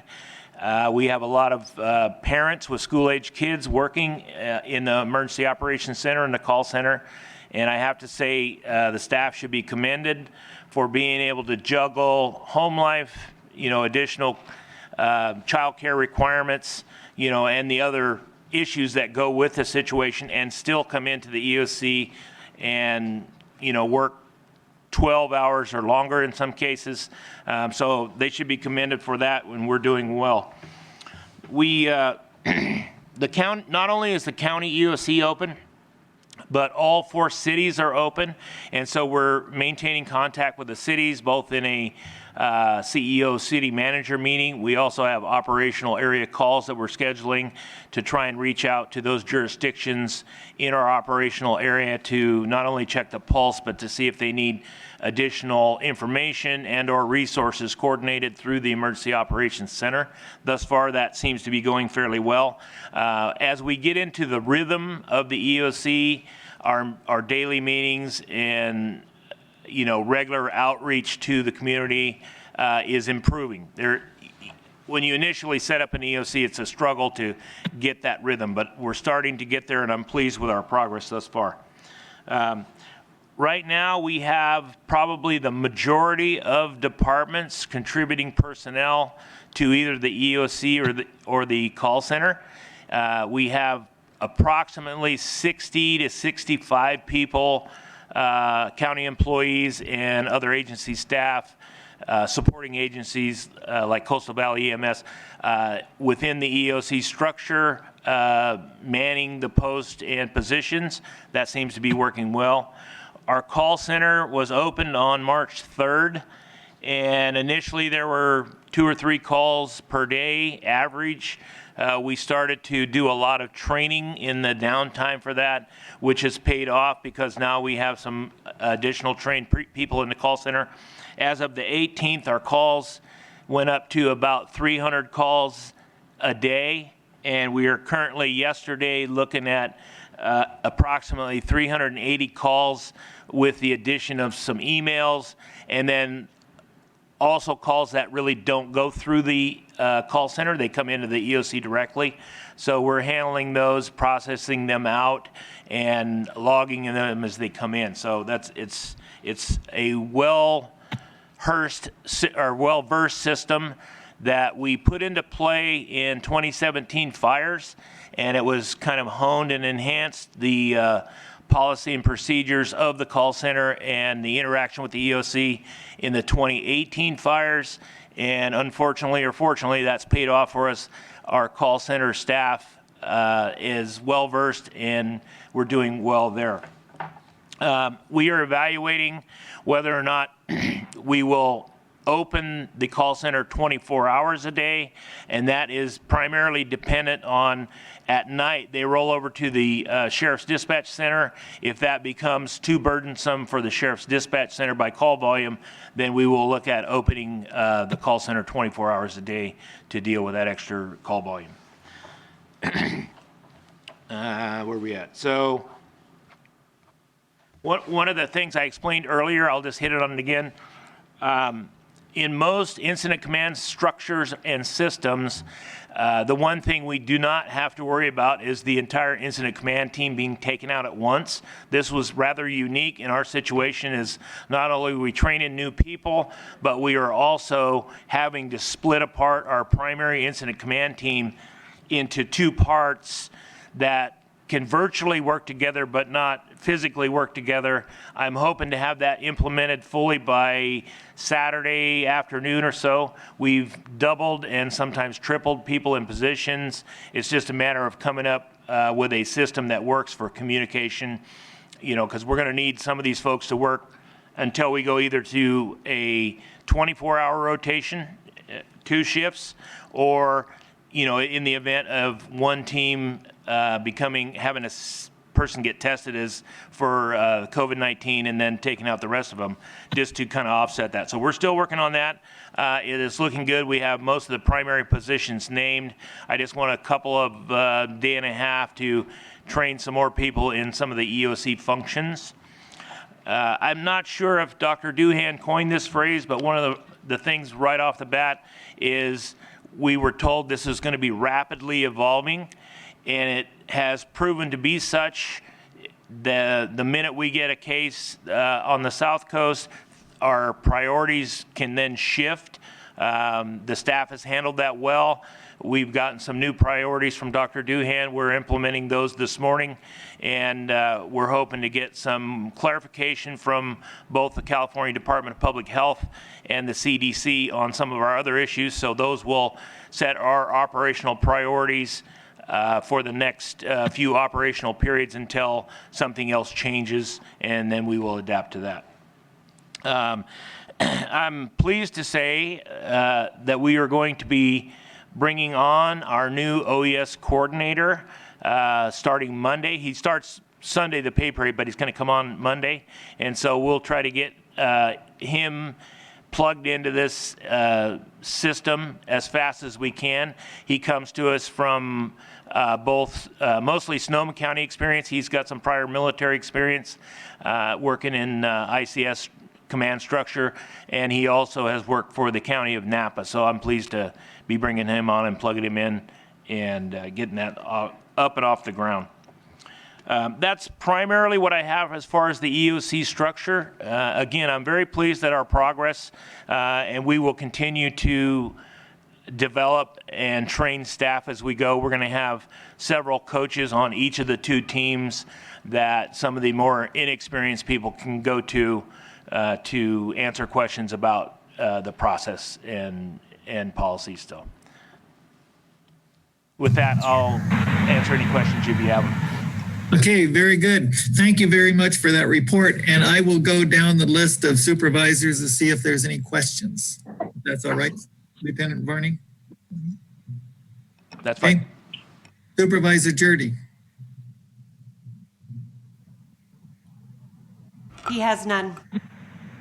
Okay, Supervisor Williams. Well, only a comment. I appreciate the effort that's being put into having a team 1, team 2. I still have some reservation that that's a robust enough model. I would prefer CEO, public health, other key players where we don't have much redundancy, be isolated for the next 8 weeks. Otherwise, if we check temperatures and folks coming in seem to be in good health and one slips through, we don't have much of a backup plan. Okay, Supervisor Brown. No, I do not. Supervisor McCowan. Thank you, Mr. Chair. I appreciate the presentation. I think we all share Supervisor Williams' concern, and I am confident that our staff's doing everything they can to try and address those. But it's a pretty touchy situation, as Lieutenant Barney mentioned.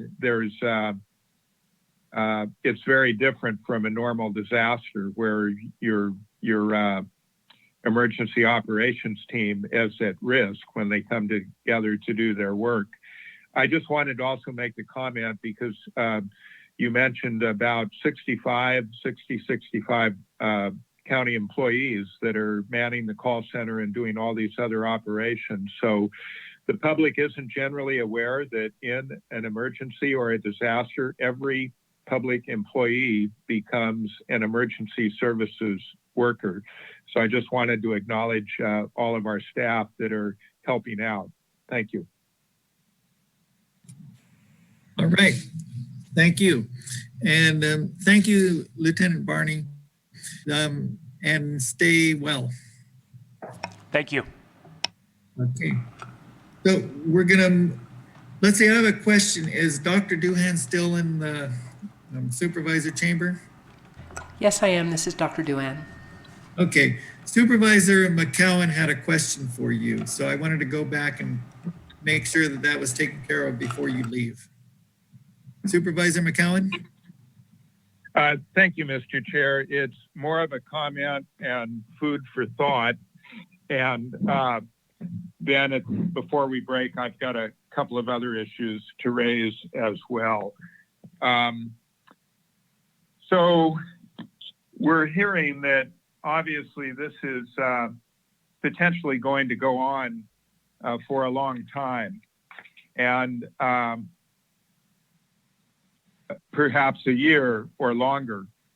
And I also, and first I want to acknowledge all of your work, your tireless efforts, and the public health officer order, which was very comprehensive.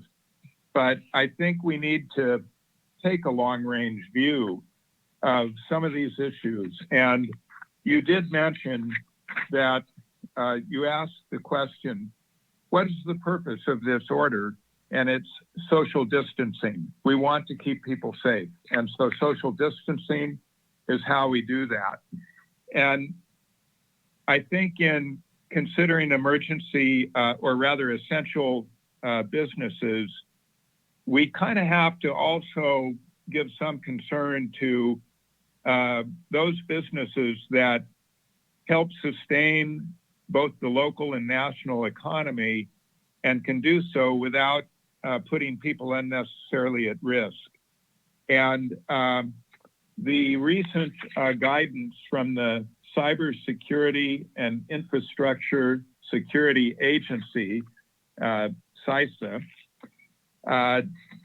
says that when government and businesses engage in discussions about critical infrastructure workers, and that term's open to some interpretation, they need to consider the implications of business operations beyond the jurisdiction where the asset or facility is located. Businesses can have sizable economic and societal impacts, as well as supply chain dependencies that are geographically distributed. I'm aware of one example locally that is a major supplier to another manufacturer. And if this local supplier cannot operate, then 5 plants across the nation go down. The local supplier will be deemed unreliable and potentially out of business. So, you know, I'm not calling for any change in the PHO order at this time, but and this is perhaps for county council as well. And this is, I would hope, would be a discussion item by the relevant authorities at the county. Consider ranges of interpretation that may allow for flexibility. Also consider the implications of if we must maintain social distancing for a year or 18 months. How do we ideally protect those businesses that also sustain our economy and can do so while practicing social distancing? So that's the comment. You know, I hope it'll lead to some serious consideration of how we can still both protect the public health, and which is the goal, and also maintain our local economy. Thank you, Supervisor McCowan. You heard that, Dr. Duhan?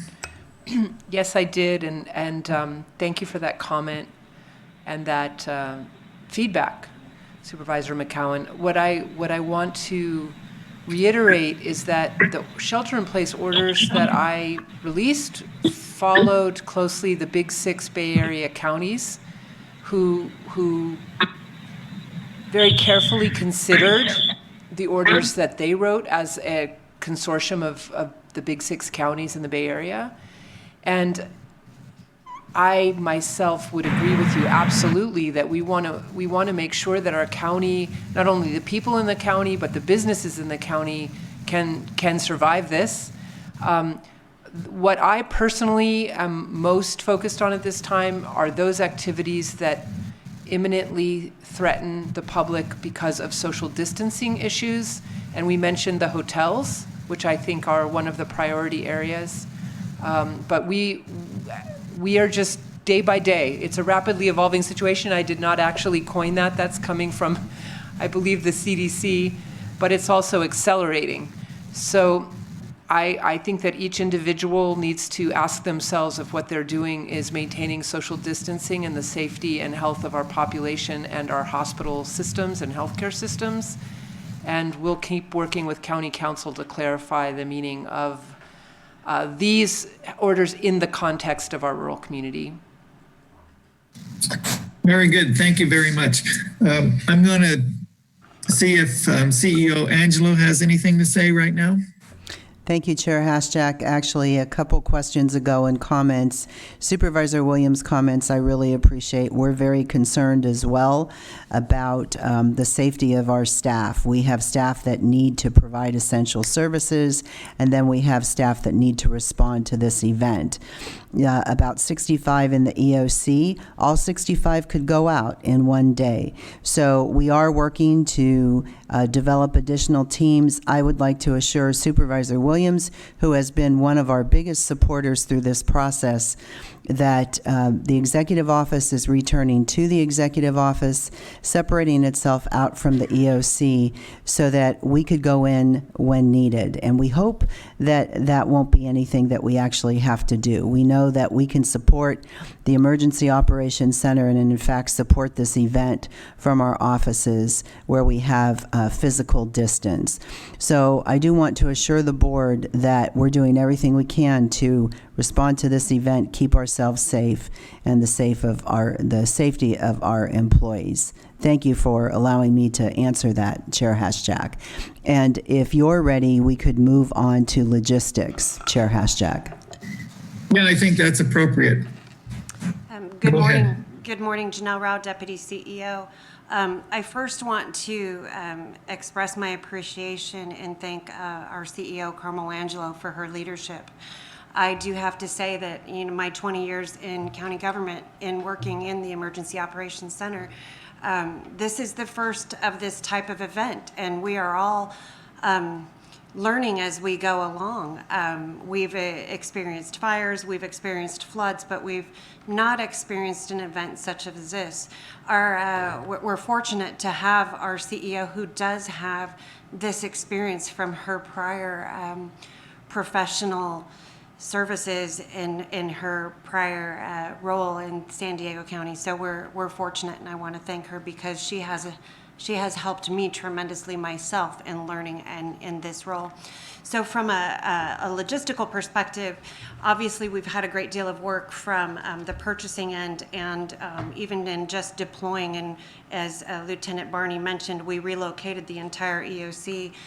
It was pretty tremendous. It was a great effort. I have to commend our staff. I have to commend all of the IT staff, including the Sheriff's Office IT. It was a collaborative effort. It was pretty impressive, if I may say so. Logistically, also, we are supporting and working on the personnel side of this event in that there are some county workers, as mentioned, they're disaster service workers. There are some that are unable to or not providing because they're facilities are closed to the public, they're being reallocated as disaster service workers through human resources and through the personnel branch of the EOC into areas where we're lacking. An example of that is your logistics staff is comprised of 4 employees. 2 of them have been out with illness. You've had 2 employees that are not only supporting the EOC in this event, they're supporting the purchasing and logistics for the entire county. So we have called upon all of our departments and all of our experienced purchasers and anyone with logistical experience and working with human resources and their managers to assist us in that leadership role. I'm very proud of our work, and I'm very proud of our logistics staff. I'm very proud of our information services staff. We've put together this virtual meeting capacity as well in under a matter of probably a week. We are working out some kinks, obviously. We will be working on this technology as we go through this, because I do believe this will be the new norm for a period of time. There will be some improvements and enhancements that we'll be working on as far as the technology is concerned. Our IT staff have been working nonstop 24/7. I have to really thank also Karina, who's sitting here with us as we conduct this meeting, to ensure that this new virtual board meeting is running as seamlessly as we can. So I ask the board to be patient as we work through this. I do also have to commend our executive office staff. Our front staff have been supporting not only us from the fiscal side of the house, they've also been supporting the board's policy room and ensuring that the county business actually is still conducted. As CEO Angelo mentioned, we've had a great deal of discussion as to how we protect our county, how we protect our citizens, and ensure that you do have a team here that can make sure that not only we support this event, but that we keep our county and our employees safe as well. With that, I'll just turn it over unless there's any questions. Say, are there any questions? I'll start with Supervisor Williams. No. Okay, Supervisor Brown? No. Supervisor McCowan? No. Supervisor Jurdy? All right. Okay, so are we going back to the CEO? Chair Haschak, at this point in time, what we have on the agenda is open to public comment, and I will go to our clerk, Lindsay Dunham, to see how we're going to process through public comment. And then after public comment is the board's discussion, and then any direction this board would like to give. Lindsay? Hi there, Lindsay Dunham, Deputy Clerk of the Board. So we, as a matter of practice going forward, will be reading the names of those who have submitted public comment into the record. All public comment received up to this very moment in time has been downloaded and attached to the item. It's available to you supervisors and available to the public as well through our website. All of that information is available on the agenda as far as how to get to that.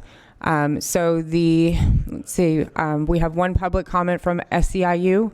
We have one from the Mendocino Cannabis Alliance. We have one from Whitney Vaugh.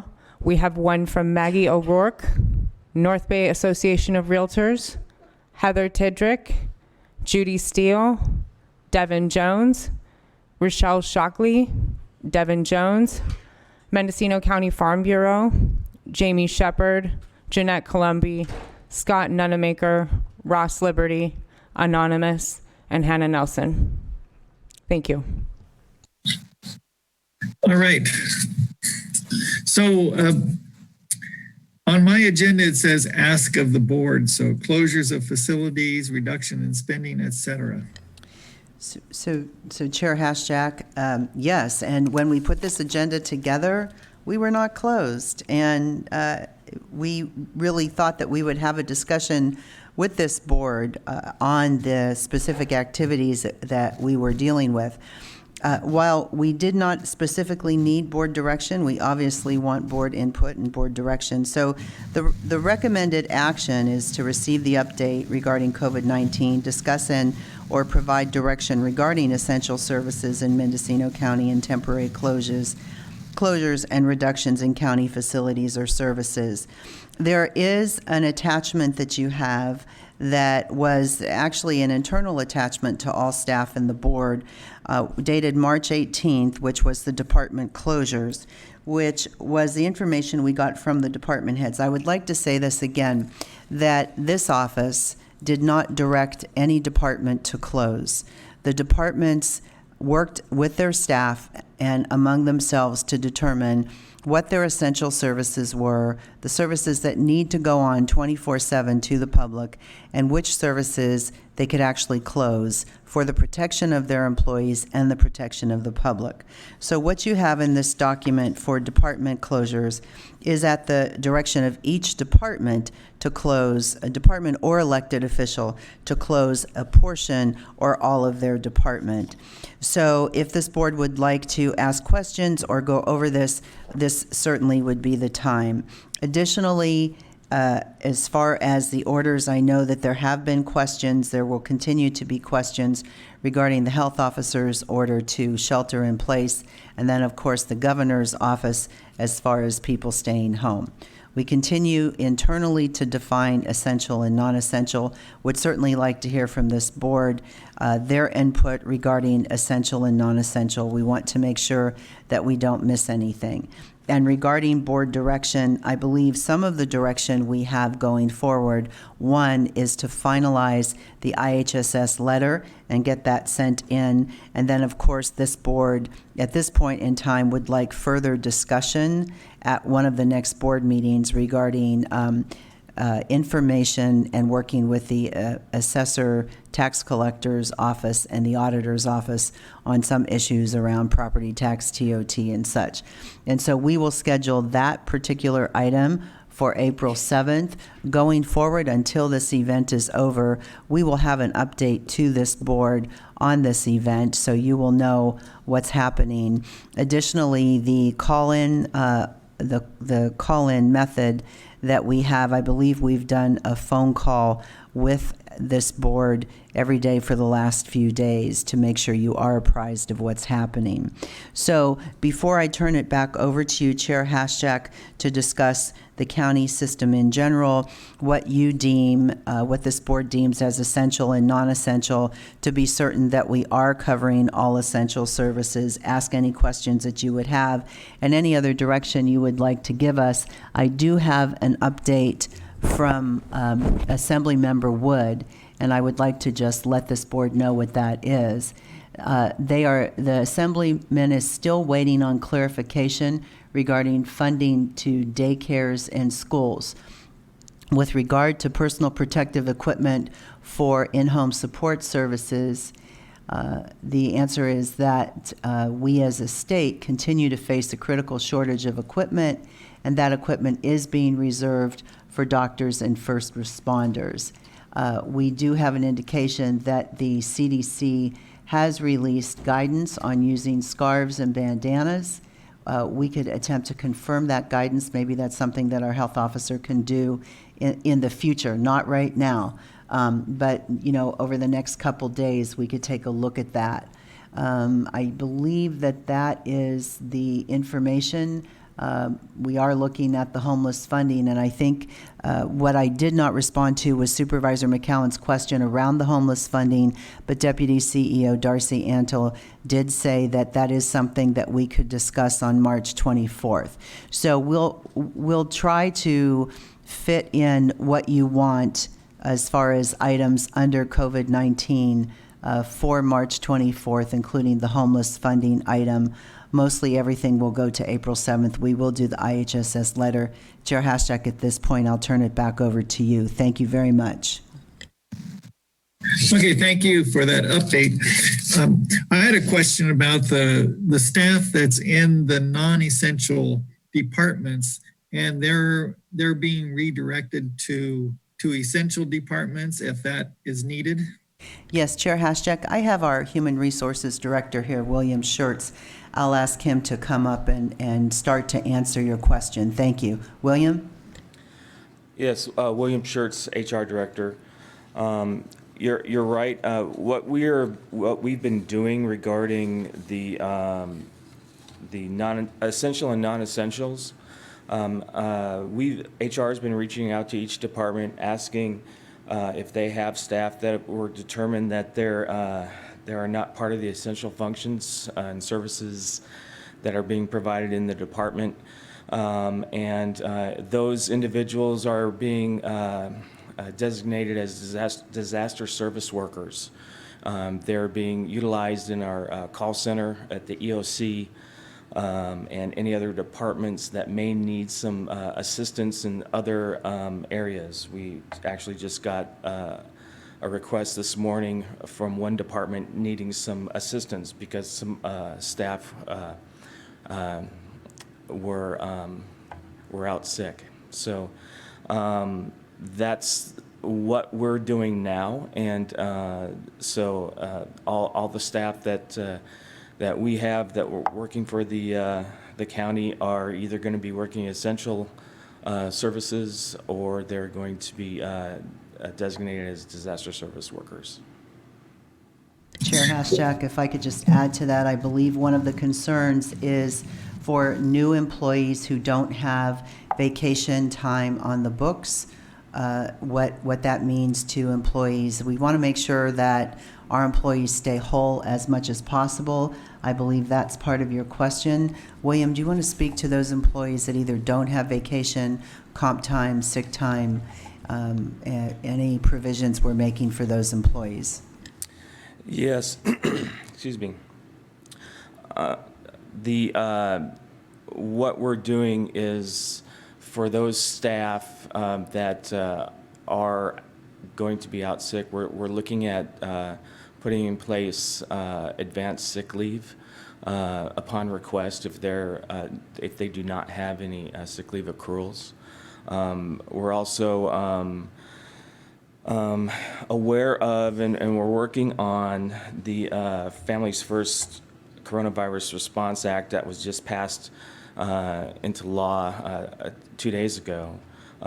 There's a mandated emergency paid sick leave element of that, and it specifically talks to individuals that are in quarantine or due to they may have been diagnosed or they're seeking diagnosis. They would receive 100% of the regular rate of pay up to $511 per day, $5,110 total. Or if there's a situation where they're caring for individuals in quarantine or caring for a son or daughter due to childcare issues, they would qualify for 2/3 of regular rate of pay, maximum of $200 a day and a total of $2,000. So there's some, and we're working through, these aren't easy things to implement, so we're working through how to put these in place. This law is going to in effect by the 2nd of April. We have to be able to put it into implementation by then. We also have any employee that is directly affected by the COVID-19. We have put in place a COVID-19 emergency leave bank. Currently, we have that in place. It's very similar to what we used during the fires in 2017, 2018. The current catastrophic leave bank, we have 2,232 hours. We're doing that. We've relaxed just a couple other things that we're trying to address as far as mitigating any kind of late wage loss is we relaxed the use of accruals, so they can, if they have to be off, they can use sick, vacation, personal leave, comp time for those absences. We also have lifted restrictions on emergency cash out. So there has been some restrictions for for that, being able to cash out vacation, and some along the lines of having to have certain hours per pay period allowed to cash out and such. We've lifted those restrictions, and we've also increased flex time off caps to 120 hours versus, depending on the department, that the bargaining unit was 60 or 80 hours that were maxed out. Those things were sent out to the bargaining units in a side letter, and we've been getting those back signed. So these are just a number of the things that we put in place to try to assist our employees in this difficult time. Well, thank you for that update. That was very comprehensive. And I'd just like to thank you for that, and all the people who were disaster service workers, who are fulfilling roles that they normally don't do, but are necessary in these times. So thank you to all of those people too. Okay, back to Supervisor Journey. Yeah, so I want to thank staff working with West Business Center and also with EDFC to try to get information out to businesses about either state, federal, or any other assistance available to them. I am concerned by the information we received from one local business that I think we're all familiar with that business. There's a fair amount of social distancing just inherent in the way that manufacturing facility operates, where people are not next to each other in their work. And it just seems to me that there needs to be some sort of process in the very near future set up by county staff that they can go to a business that would be shut down by this order to evaluate their the realities on the ground at that business to see if they can establish protocols in place to work safely. There must be a way to do that. I'm sure the Bay Area counties, although they may have given a very a broad prohibition on some businesses from continuing to operate, they probably are going to be establishing protocols to evaluate businesses on a case-by-case basis. So I'm not referring to the hotels. I'm referring to like a manufacturing facility that's bringing in high-wage jobs to Mendocino County and is part of the chain of the national economy. I mean, if this is going to go on for months, we just can't completely shut down the entire economy. Yeah, and I think there's probably agreement on the board on that. So, okay. Any other comments from the board? I'll go down the list, starting with Supervisor Williams. No. Supervisor Brown. No. Supervisor McCowan. Yes, Mr. Chair, thank you. I have several issues that I'd like to raise whenever you're ready for them. I think now would be the right time. This might be an easy one. As I noted earlier, the federal income tax deadline has been deferred 90 days. The state has been deferred 60 days.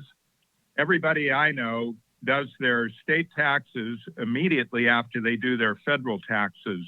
I think we could give direction to for staff to send a very succinct letter advocating to the state, advocating that the state deadline be extended in line with the federal deadline so that they're in sync with each other.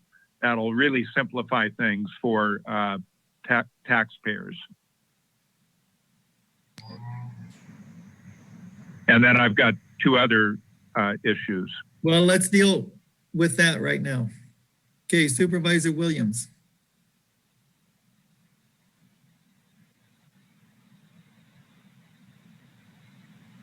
Supervisor Williams. It appears that Supervisor Williams was disconnected. We'll wait for him to rejoin. He's well equipped, so perhaps you can call on another member. Okay. Supervisor Jurdy.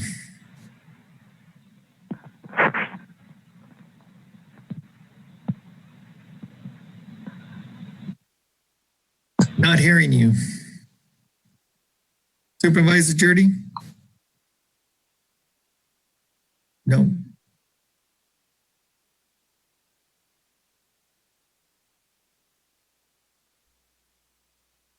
Supervisor Jurdy, it looks like you're muted right now. I would support the letter as suggested by Supervisor McCowan. Okay. Supervisor Brown? I would support the letter as well. Okay. And Supervisor Williams is not on the line right now?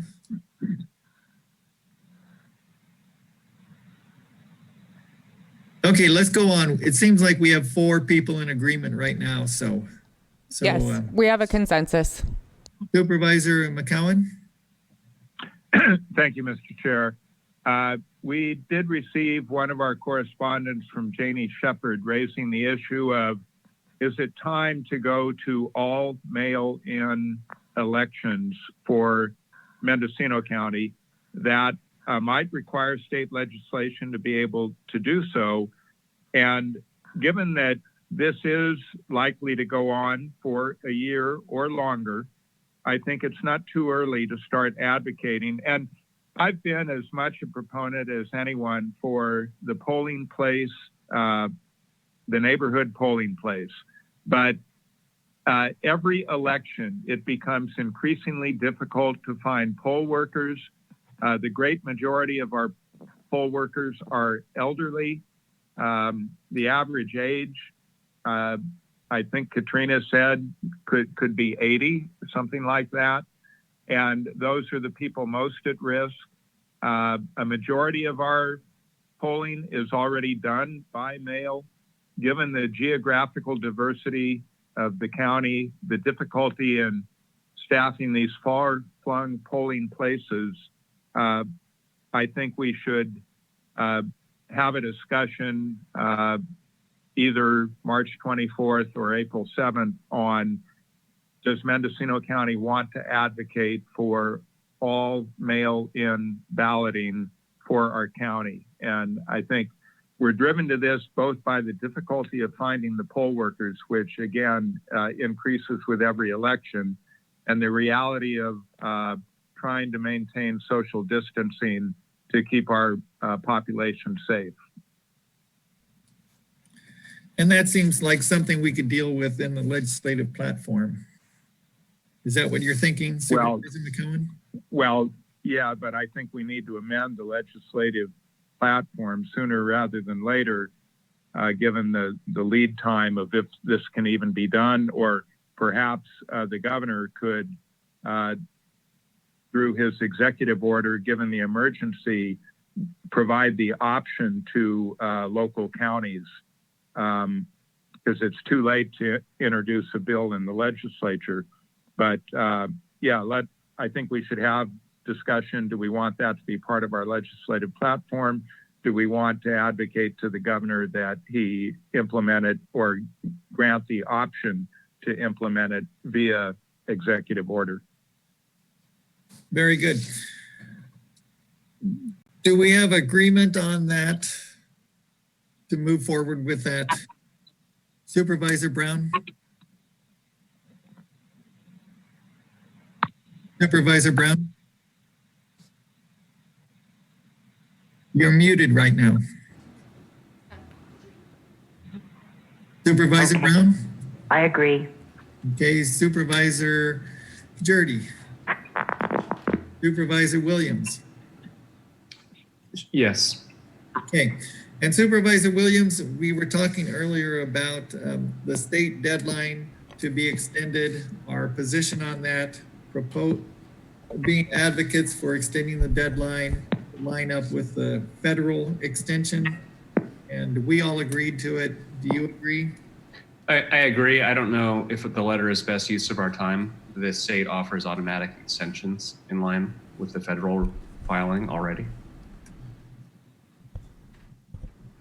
Okay. I'm not against it, but I don't know that it's necessary. Well, as a policy, that's what we're looking for. So, all right. So moving on. So, CEO Angelo. Mr. Chair.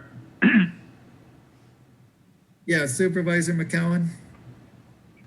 Thank you, Mr. Chair. So I did have one more item to discuss. So we have received several letters from the California State Association of Counties dated March 19th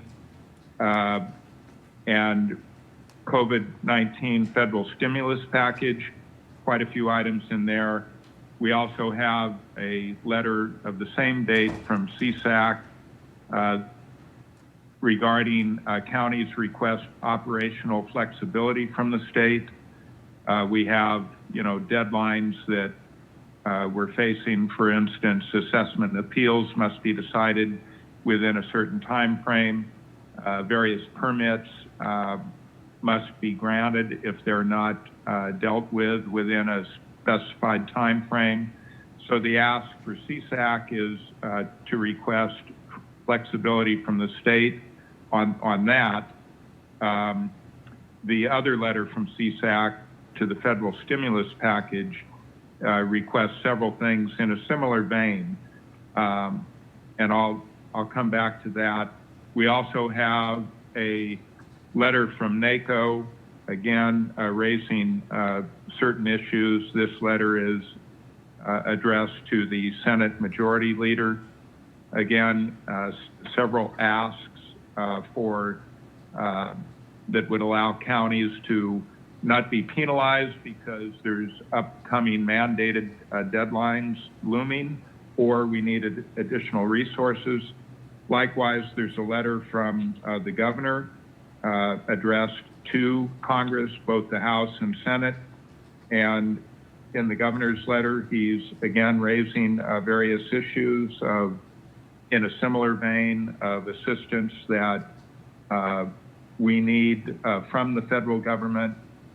So that's a package of advocacy letters, and perhaps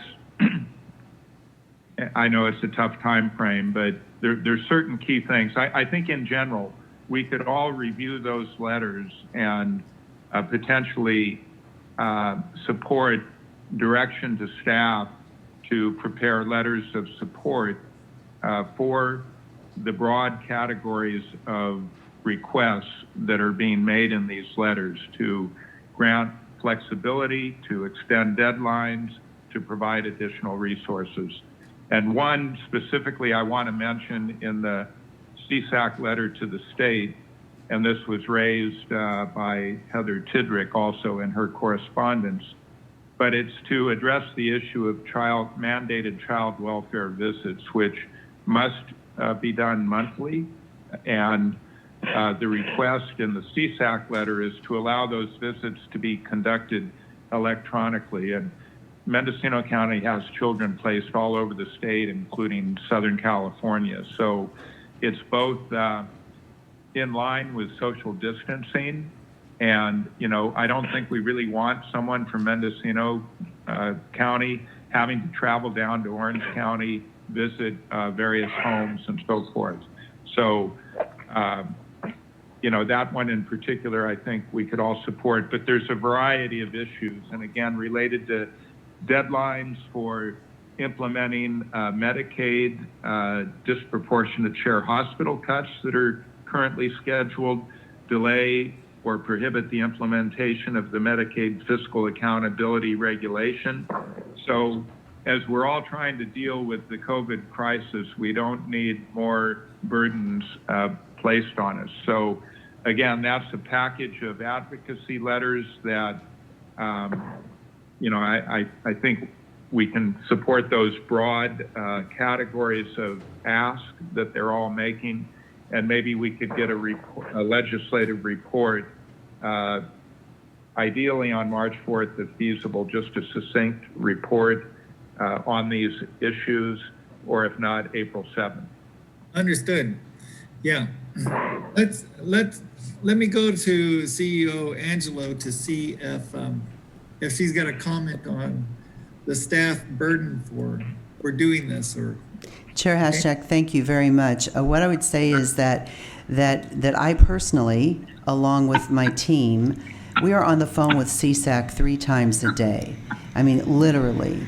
And as I serve as president of the California Association of County Executives, I'm on the phone even more so.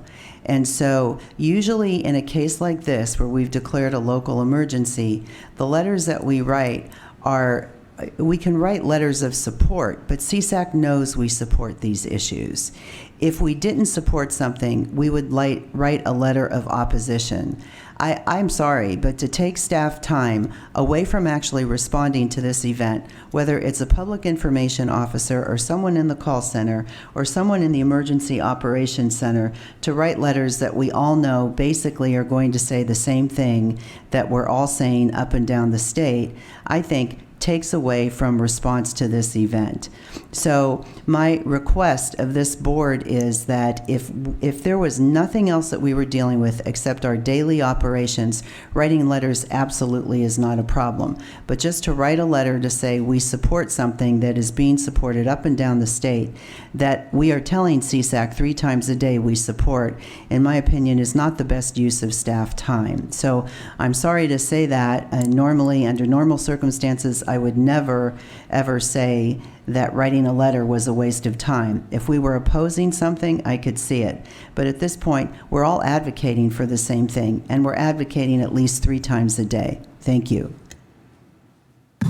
Well, thank you, CEO Angelo. I tend to agree with you, that we're in crisis mode right now, and that if you're advocating at that level, and certainly in your position as the chair of the county officials, then we're in good hands, and I think that we should respect that.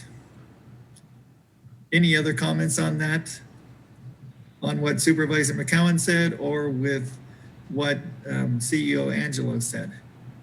Any Supervisor Williams? I think we should let the CEO prioritize the best use of her staff as we get through the next 8 to 12 weeks. Okay, Supervisor Brown. I agree with Supervisor Williams. Okay, Supervisor Jurdy. All right, so thank you, hey, CEO Angelo, for that, and we'll let you decide what's best for the county at this point. Okay, as far as communications and advocacy on that level for those issues like flexibility and deadlines and those child monthly visits, and we certainly know that we need that flexibility and all that, but do what you think is best at this point. Okay, moving on. Okay, any other positions that the board has, or any comments? Mr. Chair, if I may just briefly, this is Christian Curtis, Acting County Counsel.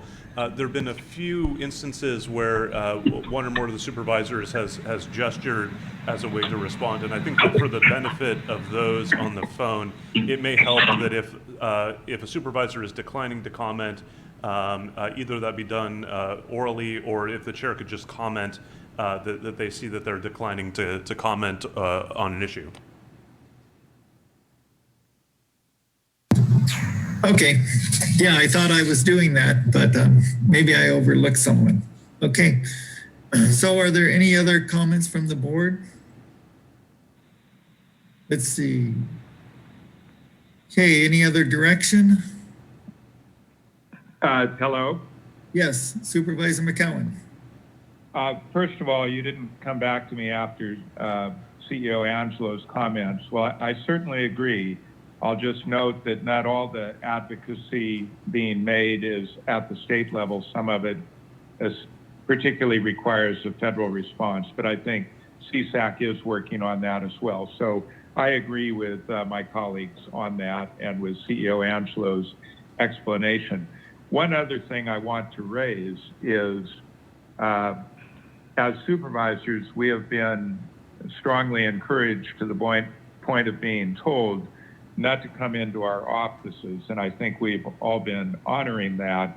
I've been going in after normal business hours, and the public doesn't know, we have a team of people still working until 10 o'clock at night, the last couple of nights and routinely until late into the evening. So CEO Angelo, Lieutenant Barney, numerous other county employees are literally working 15, 16-hour days. However, the issue of accessing to our offices, because there's a lot of things I can only do on my office computer rather than the phone or the iPad. So certainly after normal business hours, but perhaps occasionally even during normal hours, I think supervisors ought to be able to practice social distancing, come into the office, not approach anyone, go straight to our offices, shut the door, and do our work.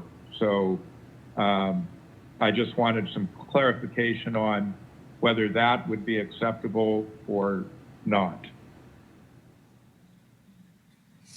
Thank you, Supervisor McCowan. I've certainly gotten that same directives because I spend a lot of time in the office, and I think that I'm relying upon Dr. Doohan and the team to set the ground rules, and I'm trying to honor those.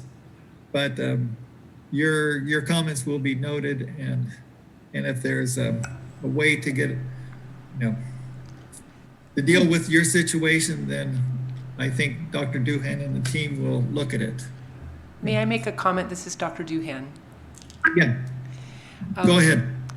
First of all, I want to acknowledge the important comments that Supervisor Williams made earlier about the concern for the executive team here, CEO Carmelangelo and the other great leaders. And there is a way to be safely in the same building without bringing in contamination to others or spreading the disease to others. I think I've shared with all of you that I'm a physician, but I'm also a molecular biologist, and I understand how this virus is transmitted. So what I would like to do is take today to meet with our executive team and come up with some guidelines about how individuals will be able to access the facilities here without putting others at risk.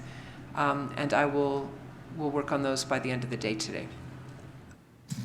Well, thank you for those comments, Dr. Doohan. All right, so Supervisor Brown, do you have any other comments, any closing remarks? No, Mr. Chair, but thank you for asking.